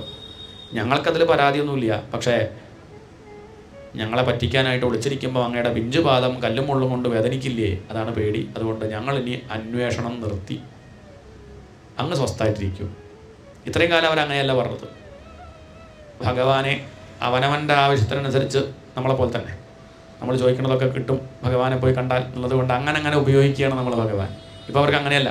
കൃഷ്ണ, ഞങ്ങൾ കാരണം നീ ദുഃഖിക്കണ്ട, ഞങ്ങൾക്കിപ്പം പ്രധാനം നീ സുഖമായിട്ടിരിക്കണം. ഗുരുവായൂരപ്പ, എനിക്കൊന്നേ വേണ്ടു, അങ്ങയ്ക്കൊരു വിഷമം ഉണ്ടാവരുത്. എന്താണ് അങ്ങനെ എത്ര ഭക്തന്മാർ പറയും, ഭഗവാനെ അങ്ങ് കുറച്ച് ക്ലേശിച്ചാണെങ്കിലും സാരല്ല, എൻ്റെ കാര്യമൊക്കെ ഒന്ന് നേരെയാക്കി തരണം എന്നാണ് 99% ഭക്തന്മാരും പറയും. അത് കുറച്ച് റിസ്ക് എടുത്തിട്ടാണെങ്കിലും സാരല്ല, എൻ്റെ കാര്യം ഇതല്ലേ പറയുള്ളൂ. ഇത് തിരിച്ചാ. കൃഷ്ണ, അങ്ങ് ഞങ്ങൾ കാരണം വിഷമിക്കണ്ട. അതുകൊണ്ട് ഇനി ഞങ്ങൾ അന്വേഷിക്കുന്ന കരുതി ഒളിച്ചിരിക്കാൻ അവിടെയും ഇവിടെയും പോയിട്ടേ ഈ കാട്ടിൽ പ്രയാസപ്പെടണ്ട. ഞങ്ങൾ നിർത്തി, ഞങ്ങൾ തിരിച്ചു പോവുക. അങ്ങയെ കാണാനുള്ള ഭാഗ്യം ഞങ്ങൾക്കുണ്ടാവില്ല, പുണ്യത്തിൻ്റെ കുറവുകൊണ്ടായിരിക്കും. ഞങ്ങൾ നാമം ജപിച്ച് കഴിഞ്ഞോളാം എന്ന് പറഞ്ഞ് അവർ കരയാൻ തുടങ്ങി. ഇതി ഗോപ്യ പ്രഗായന്ത്യ പ്രളപന്ത്യശ്ച ചിത്രധാരുടുതുഹു സുസ്വരം രാജൻ കൃഷ്ണദർശനലാലസാഹ. പരീക്ഷത്തെ അവരങ്ങനെയൊക്കെ പറഞ്ഞെങ്കിലും അവർക്ക് ഭഗവാനെ മറക്കാൻ സാധിക്കുന്നില്ല. ഗോപ്യ പ്രഗായന്ത്യ. ആദ്യമൊക്കെ അവർ പാടുകയുണ്ടായത്, പിന്നെ അവരുടെ ശ്രുതിയൊക്കെ പോയി, താളം പോയി. ഗോപികാഗീതത്തിൽ ഒരു താളമൊക്കെ ഉണ്ട് അല്ലേ? ജയതിത്തെ അധികം ജന്മനാവ്രജ, അങ്ങനെയൊക്കെ ഉണ്ട്. ഭക്തി വർദ്ധിച്ച ചിലപ്പോൾ എന്ത് പോവും, പിന്നെ ശ്രുതിയും താളൊന്നും ഉണ്ടാവില്ല. കരച്ചിൽ ശ്രുതിയും താളമൊക്കെ ഉണ്ടാവുക. കരയാൻ പുറപ്പെടുമ്പം ശ്രുതിപ്പെട്ടി വയ്ക്കുകയോ, ശ്രുതി വെച്ചിട്ട് നീ കരയാം അങ്ങനെയൊന്നുമില്ല. പാടുമ്പോൾ നമ്മൾ അതൊക്കെ നോക്കിയിരിക്കും. കരച്ചിൽ ഇപ്പം ശ്രുതിയും താളൊന്നുമില്ല, അങ്ങോട്ട് കരയന്നെ. ആദ്യമൊക്കെ അവർ പാടി, പിന്നെ പ്രഗായന്ത്യ പ്രളപന്ത്യശ്ച എന്തൊക്കെയോ പറയാൻ തുടങ്ങി. പിന്നെ അങ്ങോട്ട് തൊട്ടിലെ കുട്ടികൾ കരയും പോലെ ആ വലിയ ഗോവസ്ത്രീകൾ അങ്ങനെ കരയണം. എന്തിനാ അവർ കരയണത്? ഭഗവാനെ കിട്ടാൻ. സുസ്വരം രാജൻ. എന്ത് രസമായിട്ടാണ് പരീക്ഷത്തെ അവർ കരഞ്ഞത്. പരീക്ഷത്ത് ചോദിച്ചു, അങ്ങക്ക് എന്തെങ്കിലും പ്രശ്നമുണ്ടോ? കരച്ചിലൊക്കെ രസമായിട്ട് എന്നാലും പറയാറുണ്ടോ? ആ മാഷ ആ കുട്ടിയെ ചൂരിലോണ്ട് അങ്ങോട്ട് കൊടുത്തപ്പോഴേ ആ കുട്ടി അങ്ങനെ എന്ത് രസമായിട്ടാണ് കരയണത്. എന്നാൽ ഇയാൾക്ക് എന്തോ സൈക്കോണാണ് ഇങ്ങനെ. അങ്ങനത്തെ ആ ഗോവസ്ത്രീകൾ കരയുമ്പോൾ നന്നായി കരഞ്ഞു പറയണത്. അതല്ല പരീക്ഷത്തെ. നമ്മളെത്ര കരച്ചിൽ കണ്ടിട്ടുണ്ട്. ജോലി കിട്ടിയില്ല എന്ന് പറയുന്നവരെ അല്ലേ, അങ്ങനെ കരയണവരെ കണ്ടിട്ടുണ്ട്. കല്യാണം കഴിഞ്ഞില്ല എന്ന് പറഞ്ഞ് കരയണവരെ കണ്ടിട്ടുണ്ട്. കുട്ടികളായില്ല എന്ന് പറഞ്ഞ് കരയണവരെ കണ്ടിട്ടുണ്ട്. പക്ഷേ അങ്ങനെ കരഞ്ഞ് കണ്ടിട്ടില്ല. ഭാഗവതം കേൾക്കാൻ പറ്റിയില്ല എന്ന് പറഞ്ഞാൽ ആരെങ്കിലും കരയാറുണ്ടോ? അതാണ് ഇവിടെ. ഭഗവാനെ കിട്ടിയിട്ടില്ല, ഭഗവാനെ കിട്ടണില്ല എന്ന് പറഞ്ഞ് കരയുന്നത് ഞാൻ അങ്ങനെ അധികം കണ്ടിട്ടില്ല. അതുകൊണ്ട് ആ കരച്ചിൽ എനിക്ക് ഇഷ്ടമായി. ഭഗവാനെ കിട്ടാൻ വേണ്ടി കരയൂ, ആ കരച്ചിലിനൊരു ദോഷമില്ല. ബാക്കി എന്ത് കിട്ടാൻ വേണ്ടി കരഞ്ഞാലും ആ കരയിൽ പാപമാണ്, ദുഃഖം അനുഭവിക്കേണ്ടി വരും. തൽക്കാല സുഖം ഉണ്ടാവും, പക്ഷെ ദുഃഖിക്കേണ്ടി വരും. ഭഗവാനെ കിട്ടാൻ കരഞ്ഞാൽ പേടിക്കണ്ട. അതുകൊണ്ട് ആ കരച്ചിൽ നല്ല കരച്ചിലാണ്, അതുകൊണ്ട് ദുഃഖം ഉണ്ടാവില്ല. അതുകൊണ്ട് നല്ല കരച്ചിൽ എന്ന് പറയണം. സുസ്വരം രാജൻ കൃഷ്ണദർശനലാലസാഹ. അങ്ങനെ കരച്ചിലിലൂടെ അവരുടെ അഹങ്കാരം ഒഴുകി അങ്ങോട്ട് പോയ സമയത്ത് ഹൃദയം ശുദ്ധമായി. ആരെ കണ്ടു? ഭഗവാനെ അവിടെ തന്നെ കണ്ടു. താസാമാവിരഭൂത് ശൗരി സ്മയമാനമുഖാംബുജ. പുഞ്ചിരിച്ചും കൊണ്ട് ഭഗവാനെ അവർ കണ്ടു. പീതാംബരധര, നല്ല പുതിയൊരു മഞ്ഞപ്പട്ട കൊടുത്ത്. സ്രഗ്വി സാക്ഷാൻ മന്മഥ മന്മഥ, കോടി മന്മഥ ലാവണ്യത്തോടു കൂടി ആ കൃഷ്ണനെ കണ്ടു. ഇപ്പം ആ മന്മഥൻ, ഏത് മന്മഥൻ? നമ്മളെ ഒറിജിനൽ കാമദേവൻ. ഇപ്പം ഈ കൃഷ്ണനെ കണ്ടു കഴിഞ്ഞാൽ തൻ്റെ ആ വില്ലൊടിച്ച് ഓടി രക്ഷപ്പെടും ലജ്ജിച്ചിട്ടേ. കോടി മന്മഥ ലാവണ്യം ആർക്ക്? ഭഗവാന്. ആ കാമദേവനെ പോലും ആര് ജയിച്ചു? ഭഗവാൻ ജയിച്ചു. അതാണ് കാമജയമാണ് ഈ ഒരു രാസക്രീഡ. ഈ രാസത്തെ വർണ്ണിക്കുന്നത് കാമത്തിൽ പെട്ടുപോകാനല്ല, കാമത്തെ അതിക്രമിക്കാൻ, ജയിക്കാനാണ്. അതാണ് ഉദ്ദേശം. സാക്ഷാൽ മന്മഥ മന്മഥ. ആ ഭഗവാനെ കണ്ട സമയത്ത് ഓടി വന്നു ഗോവസ്ത്രീകൾ. ഇത്ര നേരം എവിടെയായിരുന്നു ചോദിച്ചു. ഭഗവാൻ പറഞ്ഞു, മാല വാടിപ്പൊന്ന് മാറ്റാൻ കരുതി, മഞ്ഞപ്പെട്ടൊന്നും മുഷിഞ്ഞപ്പൊന്നും നല്ലതൊന്നും എടുക്കാമെന്ന് കരുതി, അതാണ് വൈകിയത്. ഇതൊക്കെ വെറുതെ പറയാണ്. എന്തിനാ ഞങ്ങളിന്ന് വിട്ടു തന്നത് ചോദ്യം. ഭഗവാൻ പറഞ്ഞു, വിട്ടു തന്നത് എന്താ ചോദിച്ചാൽ, നിങ്ങൾക്ക് എന്നോടുള്ള സ്നേഹം കുറഞ്ഞു. എനിക്ക് നിങ്ങളോടുള്ള സ്നേഹത്തിന് ഒരിക്കലും ഒരു കുറവും സംഭവിക്കുന്നില്ല. പക്ഷേ നിങ്ങളുടെ കൂടെ ഞാനിങ്ങനെ നിൽക്കുമ്പോൾ നിങ്ങൾക്ക് എന്നോടുള്ള വില അതിപരിചയം കൊണ്ട് ചിലപ്പോൾ എന്തുണ്ടാവും?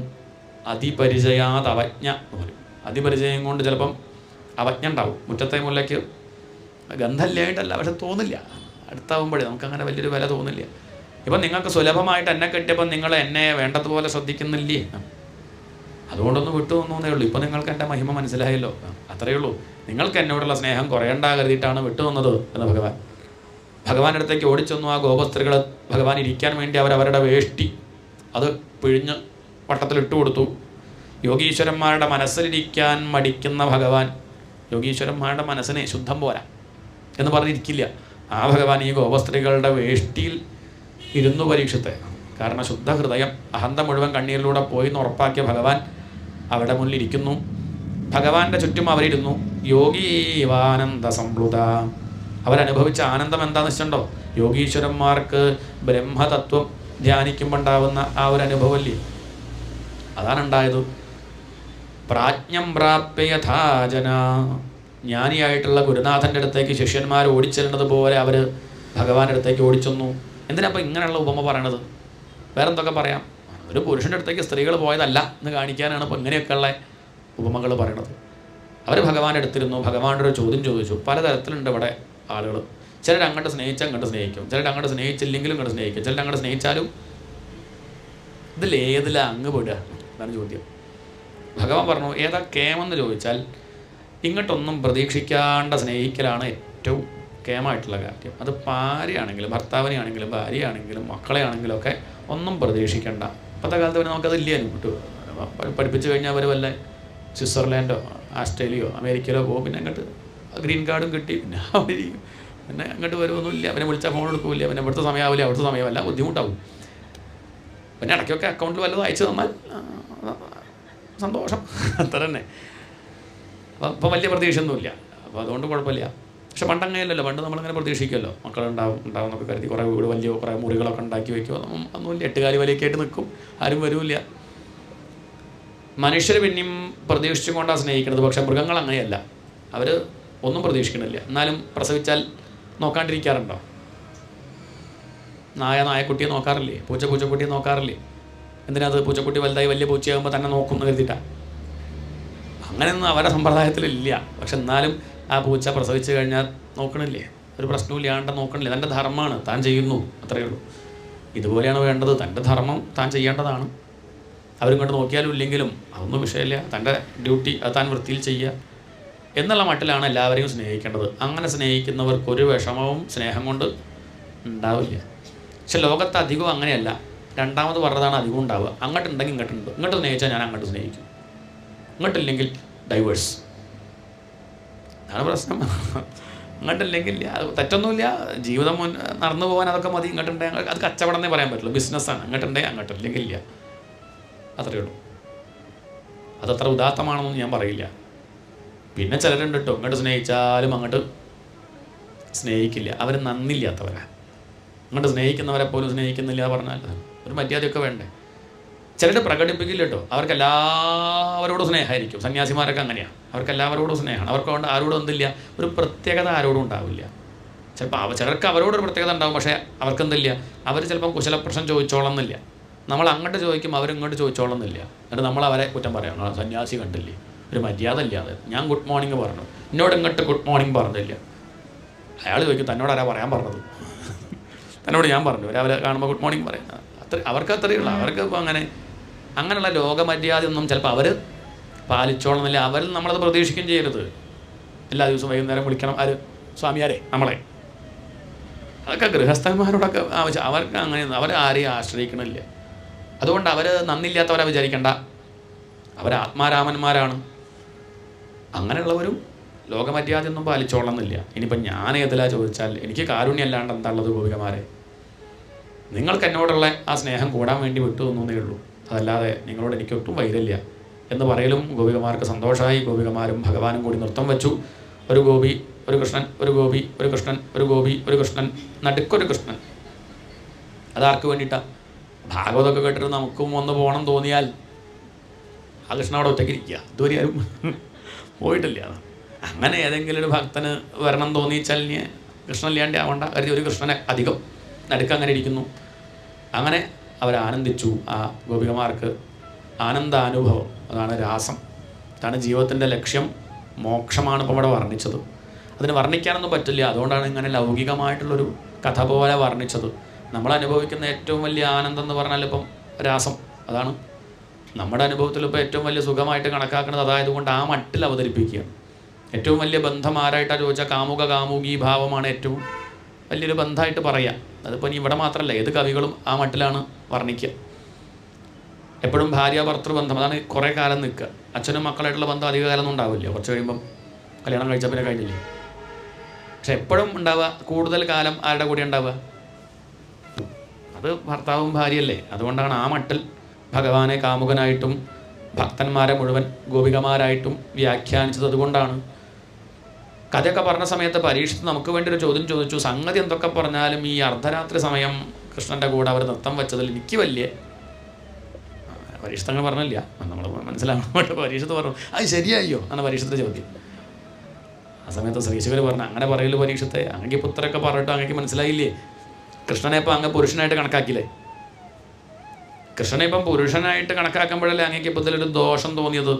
കൃഷ്ണൻ പുരുഷനാണെന്ന് ആര് പറഞ്ഞു? പുരുഷൻ്റെ പുരുഷത്വം ആരാ? ഭഗവാനാണ്. സ്ത്രീയുടെ സ്ത്രീത്വം ആരാ? കൃഷ്ണൻ സ്ത്രീയുമാണ്, പുരുഷനുമാണ്, ഷണ്ടനുമാണ്. നപുംസകണ്ടെങ്കിൽ അതും ഭഗവാനാണ്. ഭഗവാൻ അല്ലാത്തൊന്നുമില്ലല്ലോ. നമ്മളിപ്പോൾ ഇങ്ങനെ നമ്മൾ പറയുമ്പോൾ നമ്മൾ ഭഗവാനെ എന്തിൽ കൊണ്ടുപോയി കെട്ടി? പുരുഷൻ എന്നുള്ളത് പരിമിതി അല്ലേ? അതിലങ്ങോട്ട് ഒതുക്കിക്കൊണ്ടല്ലേ ഈ ചോദ്യം ചോദിക്കണത്. എന്നാൽ നമ്മൾ ഇടയ്ക്കൊക്കെ ഭഗവാനെ ഈശ്വരനായിട്ട് തന്നെ കാണുകയും ചെയ്യും. ഇടയ്ക്ക് എന്ത് ചെയ്യും? ഇടയ്ക്കൊരു പുരുഷനായിട്ടും കാണും. അപ്പോൾ കുറ്റം പറയും. ഈശ്വരനായിട്ട് കാണുമ്പോൾ കുറ്റമില്ല. ഗുരുവായൂരിൽ പോയി തൊഴുമ്പോൾ നമ്മൾ നേരത്തെ പറഞ്ഞല്ലേ, ഭാര്യ എന്താ വിളിക്കുക? ശ്രീലകത്തെ നോക്കിയിട്ട് ഭർത്താവ് അമ്പലത്തിൽ പോയി നടക്കി നിന്നിട്ട് എൻ്റെ കൃഷ്ണ എന്ന് പറഞ്ഞ ഭർത്താവ് അങ്ങോട്ട് മാറി നിന്നപ്പം ഭാര്യ എത്തി. ഭാര്യ ശ്രീലകത്തെ നോക്കിയിട്ട് എന്താ വിളിക്കുക? ഭർത്താവിൻ്റെ കൃഷ്ണ. അല്ലല്ല, എൻ്റെ കൃഷ്ണ തന്നെയാണ് ആര് വിളിക്കുക? ഭർത്താവിൻ്റെ കൃഷ്ണ എന്നല്ല ഭാര്യ വിളിക്കുക. അതിൽ ഭർത്താവിന് വിഷമമുണ്ടോ? ഉണ്ടോ? ശ്രീലകത്തേക്ക് നോക്കി വിളിക്കുക. വേറെ എവിടെയും നോക്കി കൃഷ്ണ വിളിച്ചാൽ അത് അവിടേക്ക് നോക്കിയിട്ടാണെങ്കിൽ അവളുടെയാണ്, എൻ്റെയാണ്, മക്കളുടെയാണ്, നാട്ടുകാരുടെ ഒക്കെ കൃഷ്ണനാണ്. ഒരു കുഴപ്പമില്ല. കാരണം ആ കൃഷ്ണൻ ആരല്ല? അത് വെറും ഒരു പുരുഷനല്ല. അത് പുരുഷൻ്റെ പുരുഷത്വവും സ്ത്രീയുടെ സ്ത്രീത്വവും പരമപുരുഷനാണ് എന്നുള്ളത് അറിയണത് കൊണ്ടാണ്. അങ്ങനെ കണ്ടാൽ മതി. അതല്ലാതെ പുരുഷനായിട്ട് കണ്ടാൽ ക്ലേശിക്കും. അങ്ങനെ കാണണ്ട. ഇവിടെ എല്ലാമായിരിക്കുന്നത് ഭഗവാൻ തന്നെയാണ്. ആ സത്യം തിരിച്ചറിയൂ. അത് ബോധിപ്പിക്കാനാണ് ഇപ്പം ഇങ്ങനെ ഈ കഥ പറയണത്. പിന്നെ അങ്ങ് വിഷമിക്കൊന്നും വേണ്ട. ഗോപന്മാർക്ക് പെട്ടെന്ന് അവരുടെ പത്നിമാരെവിടെയാണ് എന്നറിയാൻ തോന്നി. അവർ ഞെട്ടി ഉണർന്നു. വേഗം ടോർച്ചൊക്കെ അടിച്ച് നോക്കിയ സമയത്ത് ഭാര്യമാരൊക്കെ അവരുടെ കട്ടിലിൽ കിടക്കുന്നുണ്ട്. പോരെ, എന്താണ് നമ്മളെ പ്രശ്നം തോന്നുന്നില്ലേ? അപ്പം പരീക്ഷിച്ച് ചോദിച്ചു, അപ്പോൾ അവിടെ ഗോപികമാർ നൃത്തം വെച്ചെന്ന് പറഞ്ഞത് അത് ഉള്ളിലാണ് അനുഭവം. നമ്മളൊക്കെ ഇപ്പോൾ ഇരിക്കണത് ഇപ്പോൾ ഒരു ദിക്കില പറഞ്ഞിട്ട് കാര്യമുണ്ട്. നമ്മളൊക്കെ ഉള്ളിൽ അനുഭവിക്കുന്നത് വ്യത്യാസമില്ലേ? ഇല്ലേ? ഇല്ല. എല്ലാവരും ഒന്നും തന്നെ അങ്ങനെയല്ല. നമ്മൾ ഇരിക്കണത് എവിടെയോ, പക്ഷേ ഹൃദയത്തിൽ അനുഭവിക്കുന്നത് വ്യത്യാസമുണ്ട്. അവരെ ശരീരം ഭർത്താവിൻ്റെ കൂടെ കട്ടിലുമ്പോൾ കിടക്കണുണ്ടെങ്കിലും അവരുള്ളിൽ അനുഭവിക്കുന്നത് യോഗീശ്വരന്മാർ അനുഭവിക്കുന്ന ആനന്ദമാണ്. നമ്മുടെ കൂട്ടത്തിൽ ജീവനമുക്തന്മാരില്ലേ, അവരനുഭവിക്കുന്നത് നമ്മൾ അനുഭവിക്കുന്നത് പോലെ. അവർക്കും ദേഹമുണ്ട്, പക്ഷേ അവർക്ക് അതിനോട് മമതല്ല. അവരുള്ളിൽ അനുഭവിക്കുന്ന ആനന്ദം നമ്മൾ അനുഭവിക്കുന്നതല്ല. ഉള്ളിലുള്ള ആനന്ദം, അതാണ് ഇവിടെ വിഷയം. അതാണ് രാസം. സാഹചര്യം എന്തോ ആവട്ടെ, അതൊന്നും വിഷയമില്ല. ആനന്ദമായിട്ടിരിക്കാൻ നമുക്ക് സാധിക്കും ഈശ്വരനെ ആശ്രയിച്ചാൽ, ആത്മാവിനെ ആശ്രയിച്ചാൽ എന്നുള്ളത് കാണിക്കാനാണ് ഇപ്പം ഈ ഒരു രാസക്രീഡ എന്ന ഈ പ്രകരണം. അത് നീലമേഘശ്യാമളരൂപാ ഗോപാല, നീലമേഘശ്യാമളരൂപാ ഗോപാല, നീലമേഘശ്യാമളരൂപാ ഗോപാല, നീലമേഘശ്യാമളരൂപാ ഗോപാല, നിത്യാനന്ദ സ്വരൂപ കൃഷ്ണ ഗോപാല, നിത്യാനന്ദ സ്വരൂപ കൃഷ്ണ ഗോപാല, നിത്യാനന്ദ സ്വരൂപ കൃഷ്ണ ഗോപാല, നിത്യാനന്ദ സ്വരൂപ കൃഷ്ണ ഗോപാല. ദേവ ദേവ ദേവകീ ബാല ഗോപാല, ദേവ ദേവ ദേവകീ ബാല ഗോപാല, ദേവ ദേവ ദേവകീ ബാല ഗോപാല, ദേവ ദേവ ദേവകീ ബാല ഗോപാല, ദേവ ദേവ ദേവകീ ബാല ഗോപാല, ദേവ ദേവ ദേവകീ ബാല ഗോപാല, വാസുദേവ വാരിജ നേത്ര ഗോപാല, വാസുദേവ വാരിജ നേത്ര ഗോപാല, വാസുദേവ വാരിജ നേത്ര ഗോപാല, വാസുദേവ വാരിജ നേത്ര. ശങ്കരാദിസേവിത ചരണ ഗോപാല, ശങ്കര സേവിത ചരണ ഗോപാല, ശങ്കരാദി സേവിത ചരണ ഗോപാല ശങ്കരാദി സേവിത ചരണ ഗോപാല ശങ്കരാദി സേവിത ചരണ ഗോപാല ശങ്കരാദി സേവിത ചരണ ഗോപാൽ ശംഖചക്രധരണ സ്വാമി ഗോപാല ശംഖചക്രധരണ സ്വാമി ഗോപാല ശംഖചക്രധരണ സ്വാമി ഗോപാല ശംഖചക്രധരണ സ്വാമി ഗോപാൽ രാസലോല രാധികരമണ ഗോപാല രാസലോല രാധികരമണ ഗോപാല രാസലോല രാധികരമണ ഗോപാല രാസലോല രാധികരമണ ഗോപാല രാസലോല രാധികരമണ ഗോപാല രാസലോല രാധികരമണ ഗോപാൽ രാജരാജ മുരളി രസിക ഗോപാല രാജരാജ മുരളി രസിക ഗോപാല പ്രേമഭക്തമണ്ഡല ബാല ഗോപാല പ്രേമഭക്തമണ്ഡല ബാല ഗോപാൽ പ്രേമഭക്തമണ്ഡല ബാല ഗോപാല പ്രേമഭക്തമണ്ഡല ബാല ഗോപാൽ പ്രേമഭക്തമണ്ഡല ബാല ഗോപാല പ്രേമഭക്തമണ്ഡല ബാല ഗോപാല വൃന്ദാവന നികുഞ്ച ലോല ഗോപാല വൃന്ദാവന നികുഞ്ച ലോല ഗോപാൽ വൃന്ദാവന നികുഞ്ച ലോല ഗോപാല വൃന്ദാവന നികുഞ്ച ലോല ഗോപാൽ രാധാലോല ഗോപാല രാധാലോല ഗോപാൽ രാധാലോല ഗോപാല രാധാലോല രാധാലോല ഗോപാല രാധാലോല